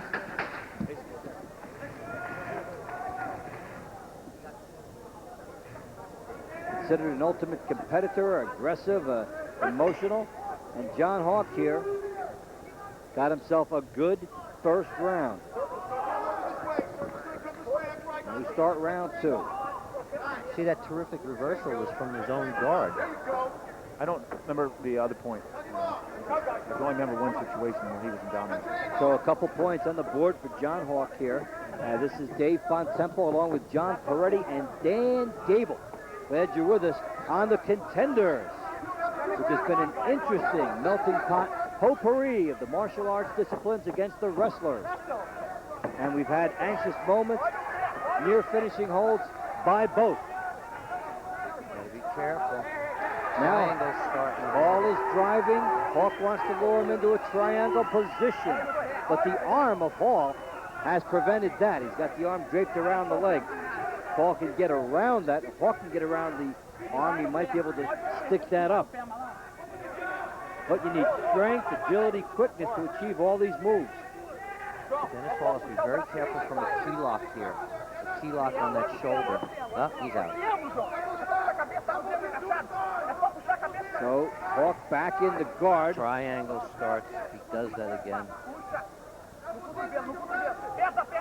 Talked about the triangle, how devastating it can be. So difficult to achieve, but Hawk is trying it yet again. Yes, he is. He goes from the triangle to the closed guard and back to the triangle again. He's really working. And he's working for instant results. He's not caring about a point. He wants the end. He's searching for submission. Trying to force Dennis Hall into a mistake. You take a look at the martial arts people looking on. John Lewis, one of those. Paul is really spending a lot of energy to try to get out. Big headbutt. By who? Dennis Hall, he headbutted tried him really badly. He tried to get some leverage inside. He headbutted him really badly. Who headbutted who? Dennis Hall headbutted John Hawk Can really we see badly. it? Can we see it? We'll have an opportunity to look at that, I'm sure, and you can have disqualification for flagrant offenses. That will not be judged to be one. Watch the head of Hall. He's moving for position. Oh, wow, that was more flagrant. Pretty flagrant headbutt. Than it looked initially. And then he looks up at the ref. Did you see that? I thought he drove in with his head. I didn't know. I think he drove in with his head, but I didn't know if he looked where he was driving. I don't know. I don't know what I'm saying. I don't know if it was on purpose as much as he just drove in with his head. Well, not a well-executed technique by Hall, and we start from the standing position again. Dennis Hall, John Hawk. Good matchup, as all of them have been here. Hawk trying to attain guard, went down, so no takedown could be applied on him. You talked, Dan, before about the lack of takedowns, and that's been one good reason. The jiu-jitsu fighters put themselves down so that no takedown, which is a point, can be obtained. That's right. And that's the tactics of backing up and throwing themselves down is definitely a tactic that's good for the martial arts, and that's where most of the matches have been wasting. You know, just right in here. It's just nobody's really got an advantage position, one side or the other. When you consider how low-scoring the matches have been in general, the jiu-jitsu fighters do not want to give away what they would consider a cheap point via a takedown. And so this round comes to a close. Scheduled for 5 3-minute rounds. Hall's getting frustrated, and he's losing his cool a bit. That's what his problem is, yeah. And that was, in my opinion... Well, probably cost him a point. I didn't see the point. Who gave him the point? I didn't see it taken away. Oh. Try to find out. Taken away, that'd give him a -1 then, huh? The headbutting here, a point does not always have to be assessed for a penalty. A warning can be just as effectively administered. A point is not automatic. And so we saw that Hall was warned, not in this shot. I think that was the second one. Not in this shot. I think it was after the headbutt or something. Yeah, we need to see the first one. Did they, who knows how they call that?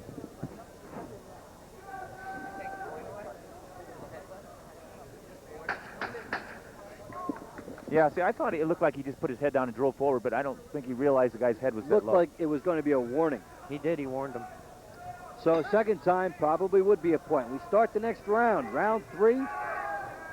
Dennis Hall, John Hawk on the Contenders, a brand new form of the martial arts and the wrestling communities getting together. Hey, this is cute. And settling their differences. And now we see a little bit of taunting. I see Dennis Hall getting frustrated. Dan, what do you think? Yeah, he wants the guy to come after him, and that's not his style. That's right. No, the guy's style is right against the fence like that, and then he throws himself down. And there he goes. He's not giving away a point. Yeah. Why give away a point? That's the way the jiu-jitsu fighters approach this competition.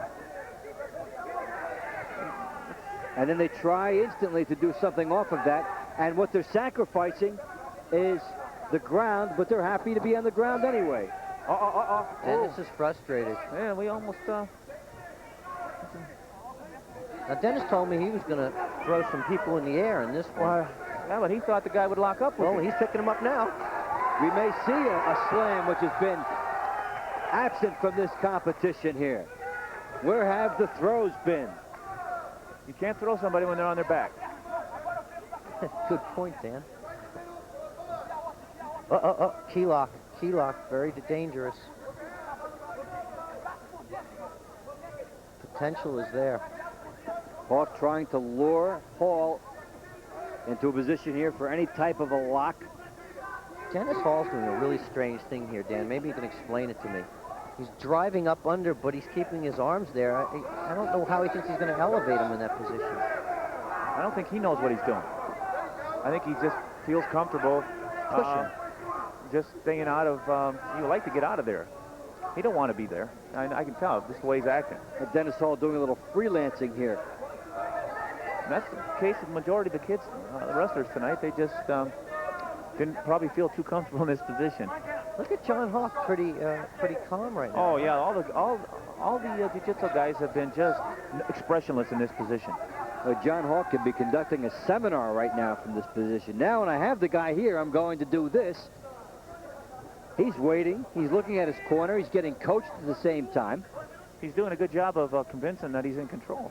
Yeah, Dennis Hall's actually pulling on his foot a bit, but yeah, if he pulls that the wrong way, it's going to be a lot of pain for John Hawk. John Hawk's pretty sexy. He see what he's saying now is he can't roll him because the fence is there, but he would try to sweep him, but he can't because the fence is there. Goes for the leg. Goes back to full guard because he knows he can't sweep him. Yeah, Hall too well positioned to allow that sweep.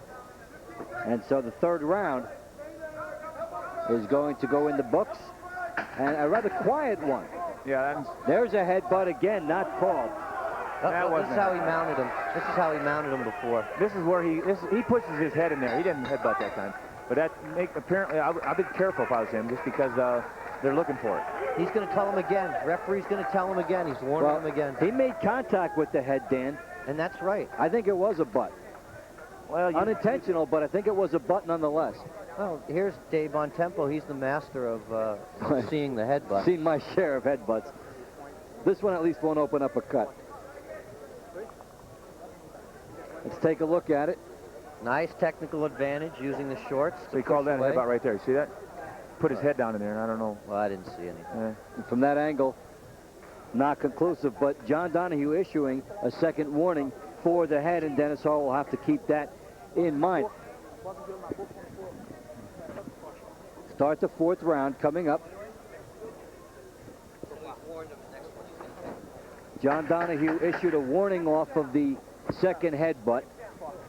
Another one would result in a point. That's a fair job of officiating, letting the fighters know exactly where they stand and not being too point happy, especially in a low-scoring contest. As a referee, you don't like to decide it. So the fourth round is underway. Dan, based off what you've seen on the competition, Hawk getting a couple points, what would you tell Hall here to try to reverse things? Well, I think if I was, I think one disadvantage Hall has right now is that he's not a leg tackler. I really like John Hawk right now. I think he's showing a lot of guts. No, I think he's showing that I'm winning the match. That's what he's saying. You know, he's confident in his mind he's winning the match. But Hall wants him to come in, but you know that's not their game. That's not their game. Hawk is trying to get. Hall's going to have to stalk him, and he's going to have to going to have to get out of there though. But see, when the guy falls, he needed to back up. He didn't. No, he made contact. He needed to back up. Be able to move on his feet. You wonder to the side. He tried to roll him.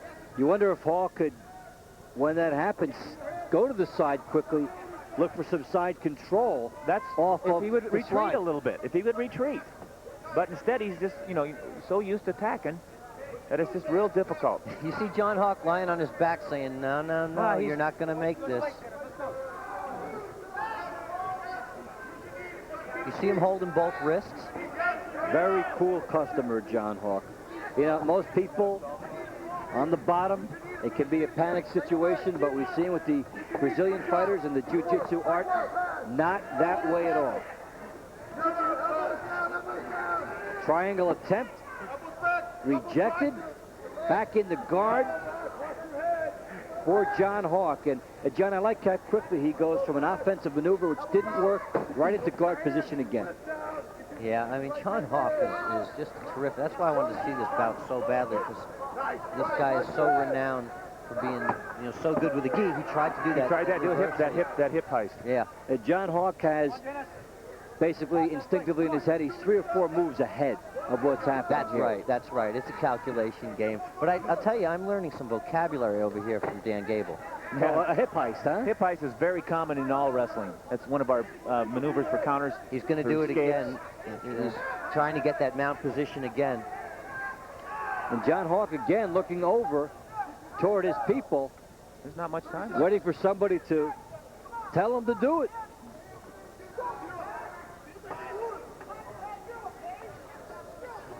John Hawk using the fence. Hall trying to drive forward. Not much offensive room for Dennis Hall, and not much time left in round 4. And the way this has been shaping up, John Hall has a couple of points, and a couple of points in this match may seem like an eternity to overcome. I think John Hawk is winning this, don't you? Yes. And having the couple-point lead for John Hawk this late is very big. Not over. Yeah, he's cocky. He don't need it, you know. I guess it's good for the crowd. Get the crowd into it.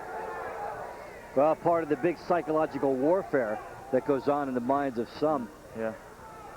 With some people, it's a matter of machismo and your manhood being tested by the wrestling, and so you'll always get the look that you're very confident. John Lewis coaching John Hawk, and John Lewis, a very fine athlete, wrestler in his own right. And there's Pedinaris over there.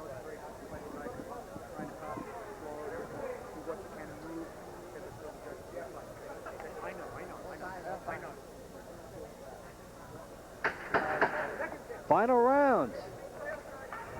Dennis Hall, John Hawk. It would appear from all indications that John Hawk is in control of this match. We'll find out when it's over, the scoring for the throws, the sweeps, the takedowns, going behind the head, getting behind the reversals. But there has been very little of that. What we have seen instead is an instinctive and fine defensive struggle. Oh, that was a mistake again. Same mistake. Well, Dennis Hall has not had that ability, Dan, to when Hawk goes immediately down to go for the side control. That would give him a big advantage, and that's something that we'll look for in future competitions.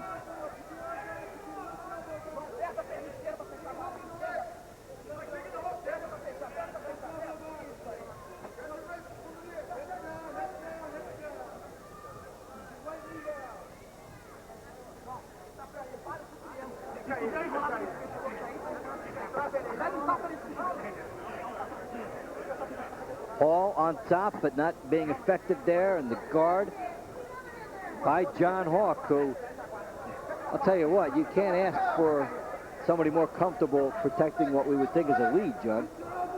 Very poised, he is very tough, he's not showing himself to be vulnerable here. I think it's a lead, but I have no idea what those three over there are thinking. Oh, they think it's a lead. If you said they scored 2 points in the first round, you said that? They said that. To you? Yeah. Well, then there hasn't been anything since that time. Has there? Have you seen anything? No. I've seen no points by either side. No, I mean, Dennis Hall hasn't gotten out of the guard in the last 3 rounds. And a good look at the would-be triangle, but because Hall has his head down far enough, he's been able to stay out of disaster, but a good position here for John Hawk. Yeah, this is interesting for me, though, because the triangle is so close. Yes. He beat it. You know, he was a little bit reluctant. John Hawk at the top to drive down just a little further, which is what he needed. But he's still trying to attack. John Hawk is continually attacking with attempted submissions.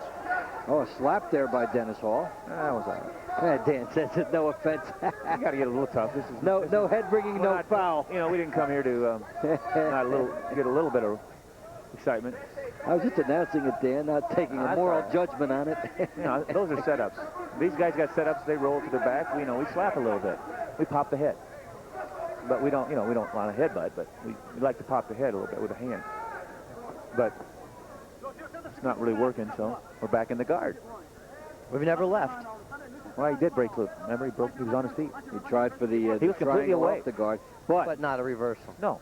For Dennis Hall, it's been a bout in which he's had very little opportunity for offense. He's tried to drive into offensive position, but John Hawk has not let him have it, and it would appear that John Hawk has this one safely tucked away. You can't grab the neck, huh? See, what was he doing? I couldn't see. He just grabbed the neck, and he pulled his hand away. He's doing something. Anyway, the bell rang. Bout is over. John Hawk convinced he won. Crowd not happy. Dennis Hall goes around, says he won. And thus far, we've seen 3 wrestlers prevail and 1 martial artist. Dennis Hall just winked at me. He thinks I think he thinks that he's going to win. Well, every decision thus far has gone to a wrestler. And if you're the wrestler here, maybe you feel the same way. But I don't think he's going to win this one. I don't think he's going to win this one. based on a couple other situations that, that happened during the event. The only reversals that occurred were from John Hawk. The only points scored were from Well, I John saw Hawk. 1 point Ladies and myself. gentlemen, we have Let's a hear it. judge's decision. The winner by 2-1 rounds, John Hawk. And so, as we suspected, John Hawk gets the win. Second win for the martial artists versus 3 for the wrestlers. And John Hawk doing it mostly in the first round, as it turned out, and then able to maintain the lead after that. We talked about his ability to keep his lead. And John Hawk is standing by now with Jim Shear. A lot of emotion. John, come here. A very, very tactical fight. You looked like you almost had his arm locked out early in the first period. Well, first place, good night.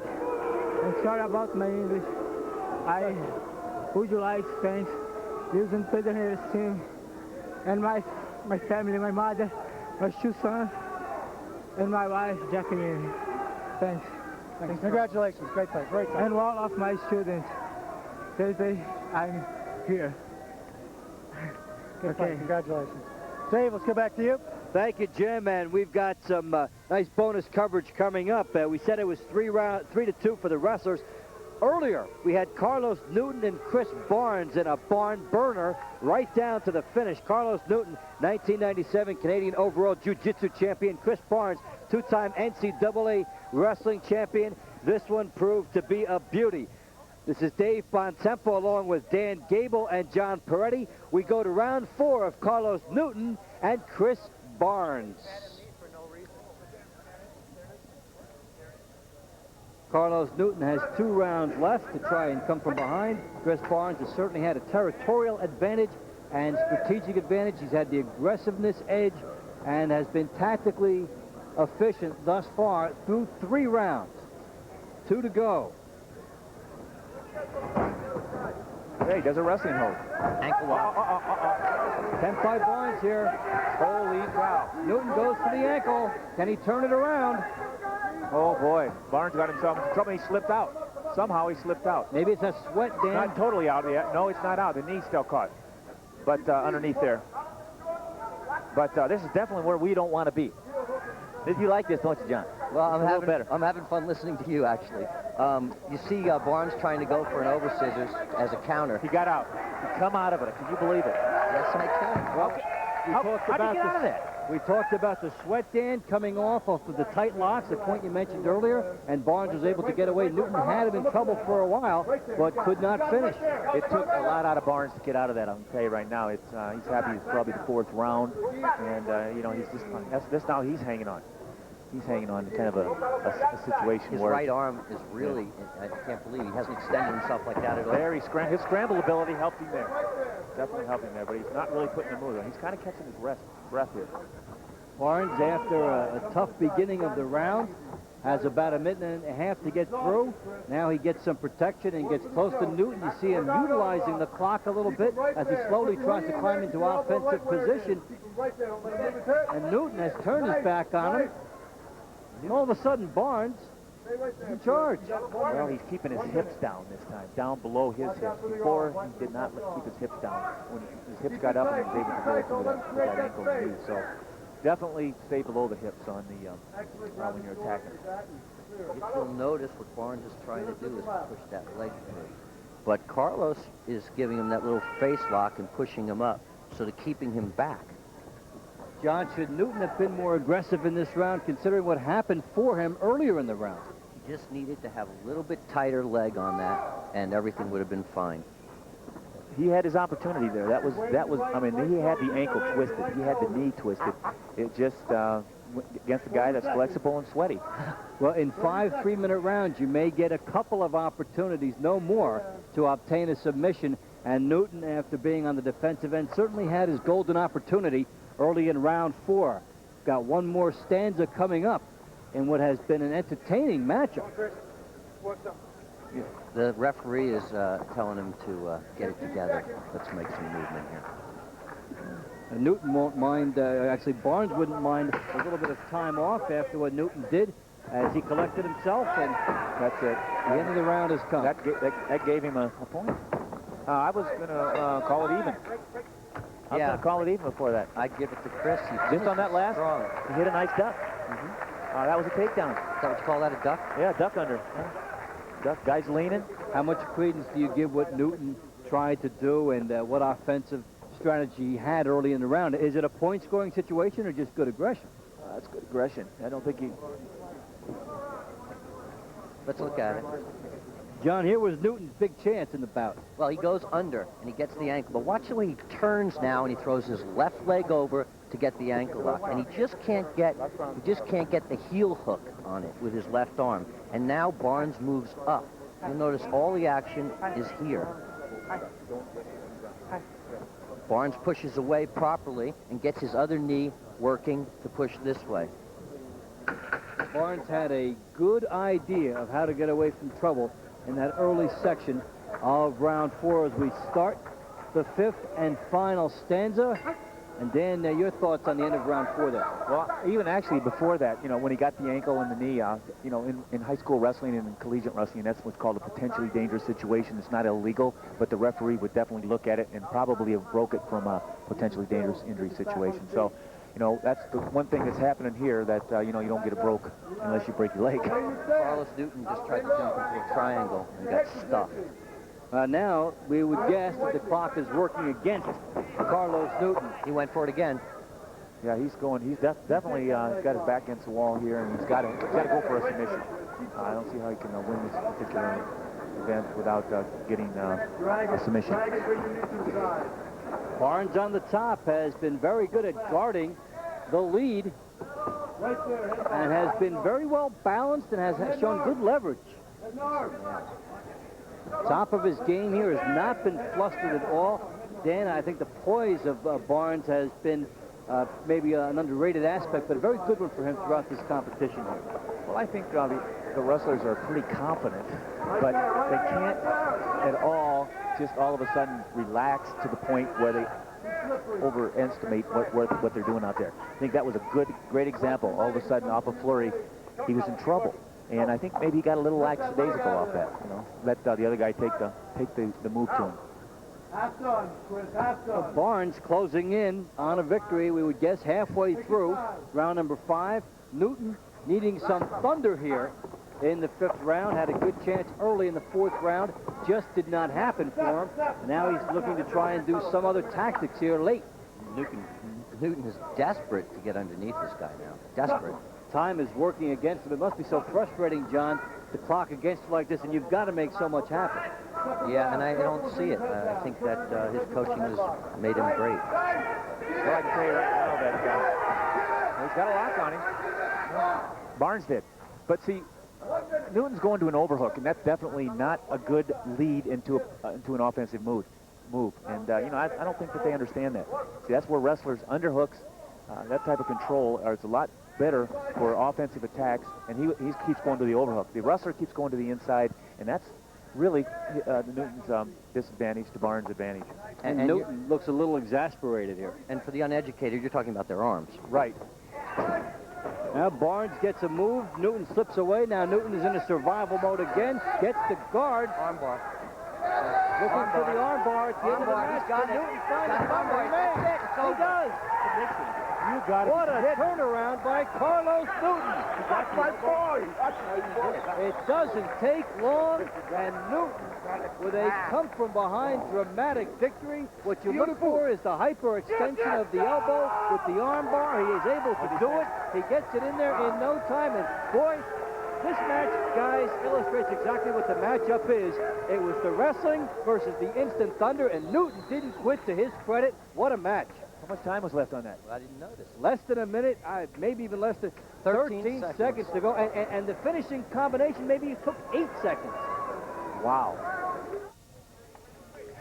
Carlos Newton with the most dramatic victory of the evening. And now we are ready for our main event. Final match on the card, Matt Hume and Kenny Monday. There you get a look at Matt Hume, founder of AMC Pancration.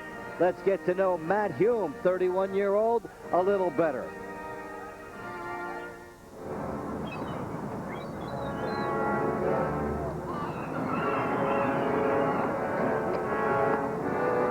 Next bitch, don't press it. You can be slapped. Take some home today. We pack, we ship, and we deliver. Who's next here? I don't consider this a new thing for me. I've been doing submission wrestling for a long time. I've done Pancrase, I've done Pankration. The training that you do in Pankration really adapts well to any situation because you have to learn how to wrestle. You have to learn how to stand up fight. The area of Pankration where we grapple, where we use submission, that's what's going to come into play. So this is really, it's nothing new to me. The competition is something new. But when I was growing up, Kenny Monday was one of my heroes. When I was in college, he was starting to dominate the world in freestyle wrestling. That era of wrestlers, John Smith, Kenny Monday, Dave Schultz, those were the greats in my time. Now Kenny Monday has brought himself into this scene. So it's a real honor to be on the mat with him. This is a fairly new thing for the United States. This is the first submission wrestling event in the United States since old-time pro wrestling before it turned into the circus that it is today. I think the world will see a new thing when they see this. They'll see the excitement come back into wrestling. Amateur wrestlers have really never had a venue like professional boxers have to go from the amateurs to the pros. Now all these amateur wrestlers who are great athletes, I think the greatest athletes in the world, are going to have a venue that they can be true pros on. You can't take away his accomplishments ever. So I'll be challenged to get those submissions in 3 minutes, and his challenge will be to try to just hang in there and beat me on points, probably because I don't think he can submit. I'm in a game that I think that I'll be able to play better than him.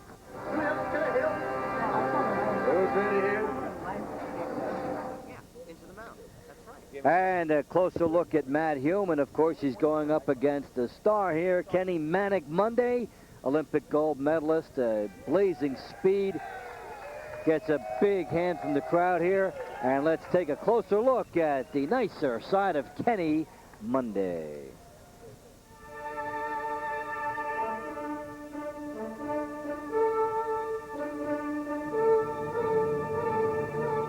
I've been wrestling for 30 years. I started when I was 6 years old at the YMCA. It made a name for myself, growing up just in the neighborhood and stuff, being able to ward off the bullying. I was about 10 years old. I was inspired to go and win a gold medal, and every day I would talk about being in the Olympics. I was laughed at by my classmates. Winning an Olympic gold medal was just an incredible experience. Feeling to represent your country. When you win, it's everything that you trained and everything you've done to get to that level kind of come before your eyes. When I was standing on that podium, and all the people that wished me luck and wished me well, I had thoughts about that. And so it's the journey that you really get the most enjoyment out of. And so wrestling has been really, really good to me. I've been able to go all over the world. I've been to 12 different countries, making me appreciate living in America. The condition that you have to be a champion in wrestling is far superior to the other sports. One of the most unfortunate things about wrestling, there is no professional level as far as making a living like the other professional sports, basketball, boxing. And so the Contenders is bringing an element to the sport, gives us an opportunity and a forum to show our skills. What really helps me to be successful is the support that I get from my family. My wife, Sabrina, my little girl, Sydney, she's very excited about my school and watching all the kids wrestle and that type of thing. The competition runs high in my household. My wife, she's a high achiever, and I'm a high achiever. She's a #1 director in the state of Oklahoma in Mary Kay Cosmetics. Just won a 4th pink Cadillac. I drive a pink Cadillac. Yeah, absolutely. My opponent, Matt Hume, he's a tough competitor, and so I'm looking forward to a very spirited fight, showing him what wrestling is really all about. And the All-American Kenny Monday and Matt Hume, they match up the same as height. Kenny Monday with 9 pounds more in the age. They're both in their 30s. That's the matchup between Matt Hume and Kenny Monday to culminate this exciting card. Let's hear the introductions now. Ladies and gentlemen, this is our final bout of the evening, the main event. In the red corner, weighing in tonight at 178 1/4 pounds, standing 5 feet, 10 inches tall, from Kirkland, Washington. He is currently ranked #1 in the lightweight division by Fighting Sports Newsletter. representing the American Martial Arts Center in Washington State, Matt Hume.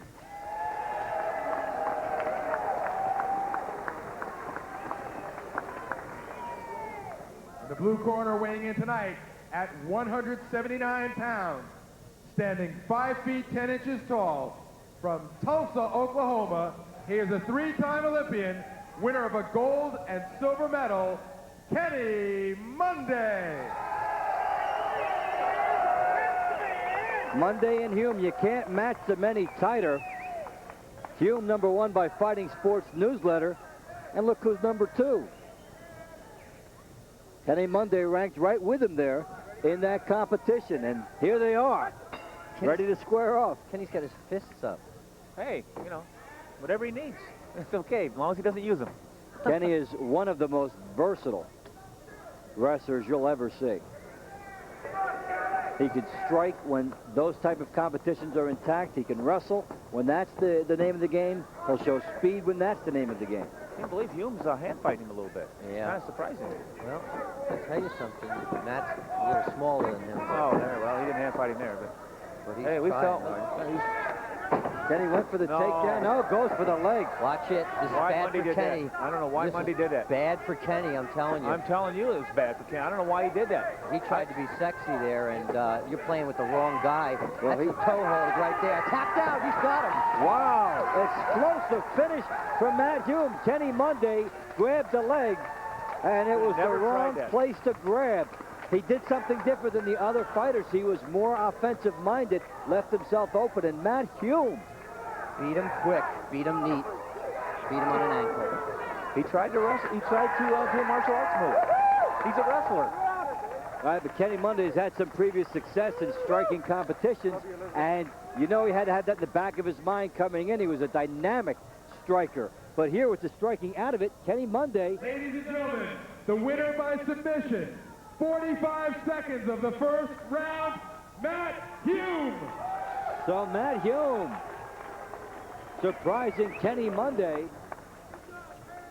And it can happen that quick in this competition. You make one mistake, and that's it. John?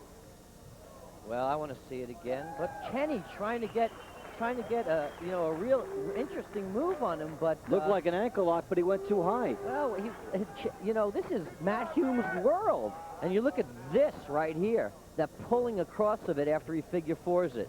I mean, that's the outside of his ankle in a lot of pain. You watch that it works.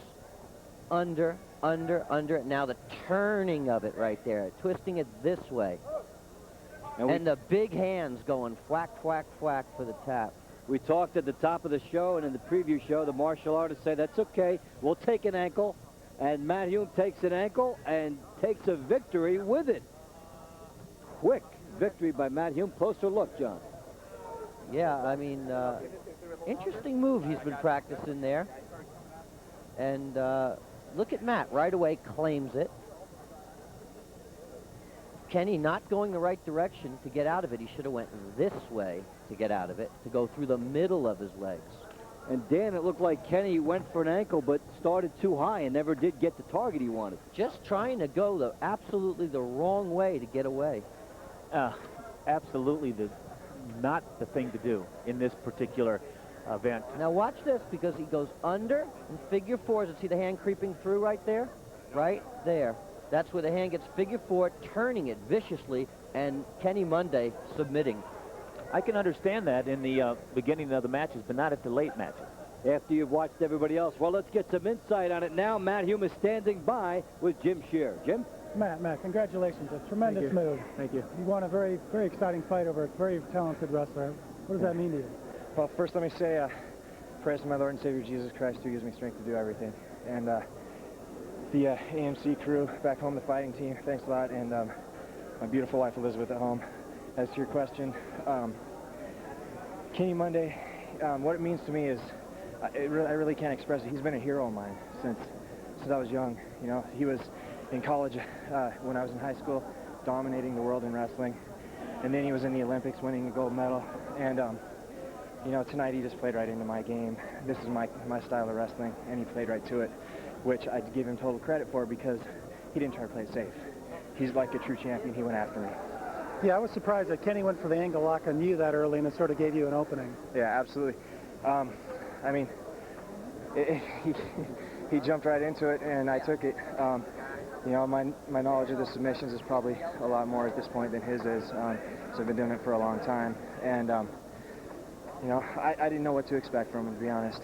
So I'm just glad that I was able to get the victory tonight. What do you think of the format? Obviously, points awarded would probably favor the wrestler, but submissions favored the martial artist. I think the format's good. I think that we're on the right track to making a great sport. Of course, nothing's perfect when it begins, but we're on the cutting edge.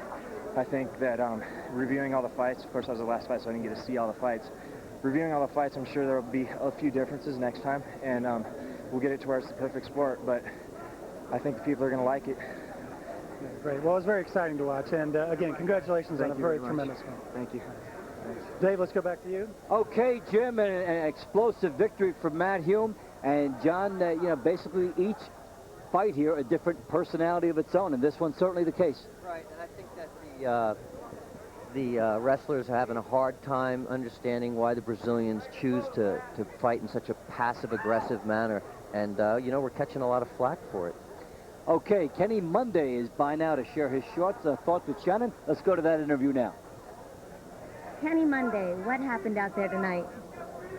Well, Shannon, I just made a mistake. I tried a little move that I have been working on. I got my foot caught in the mat, and then he got to it.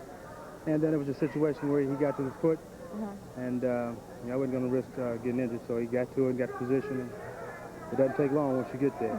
Did you anticipate him coming on with a leg lock so soon in the match? No, not at all. It was just a situation where, you know, I kind of gave it.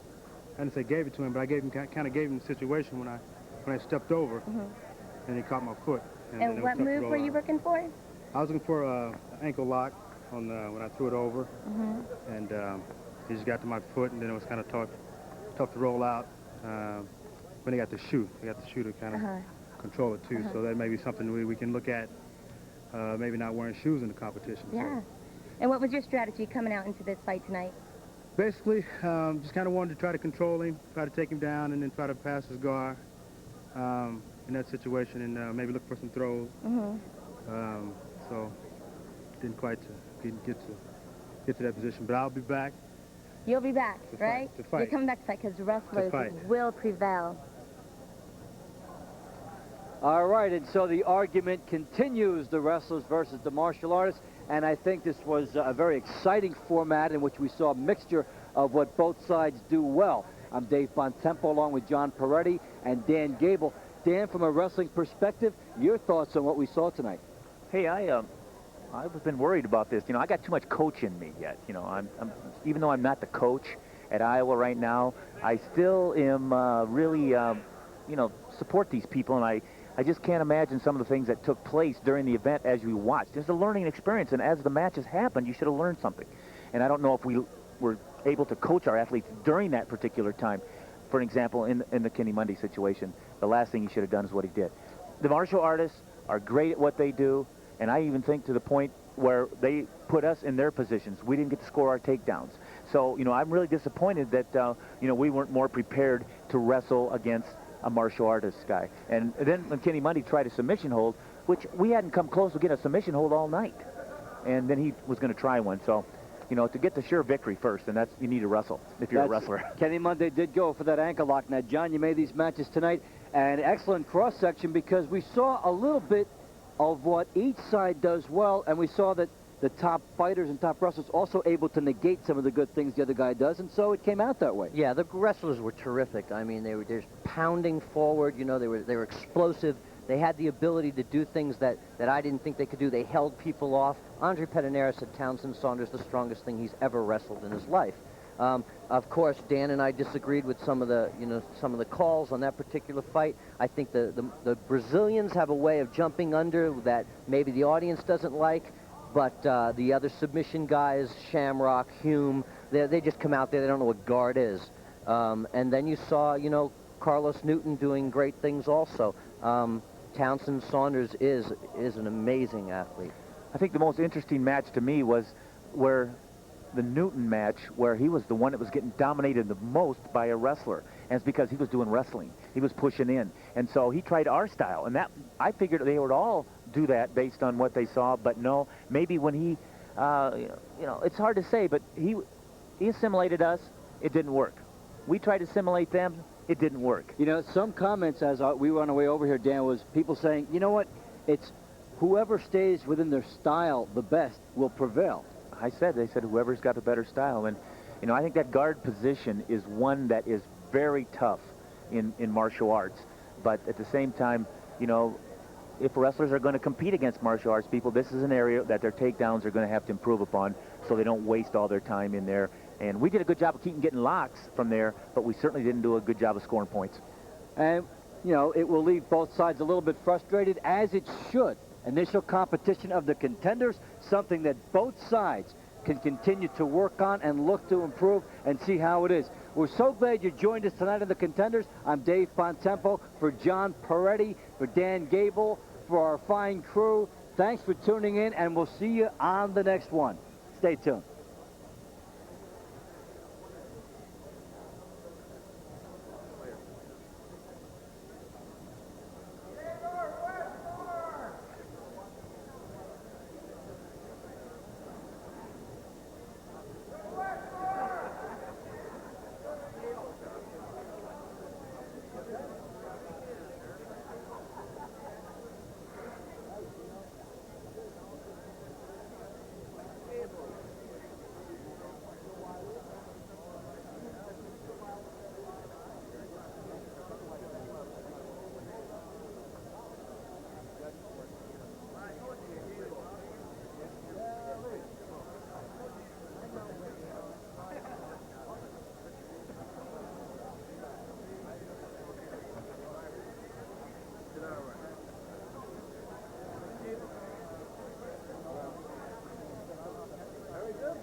John.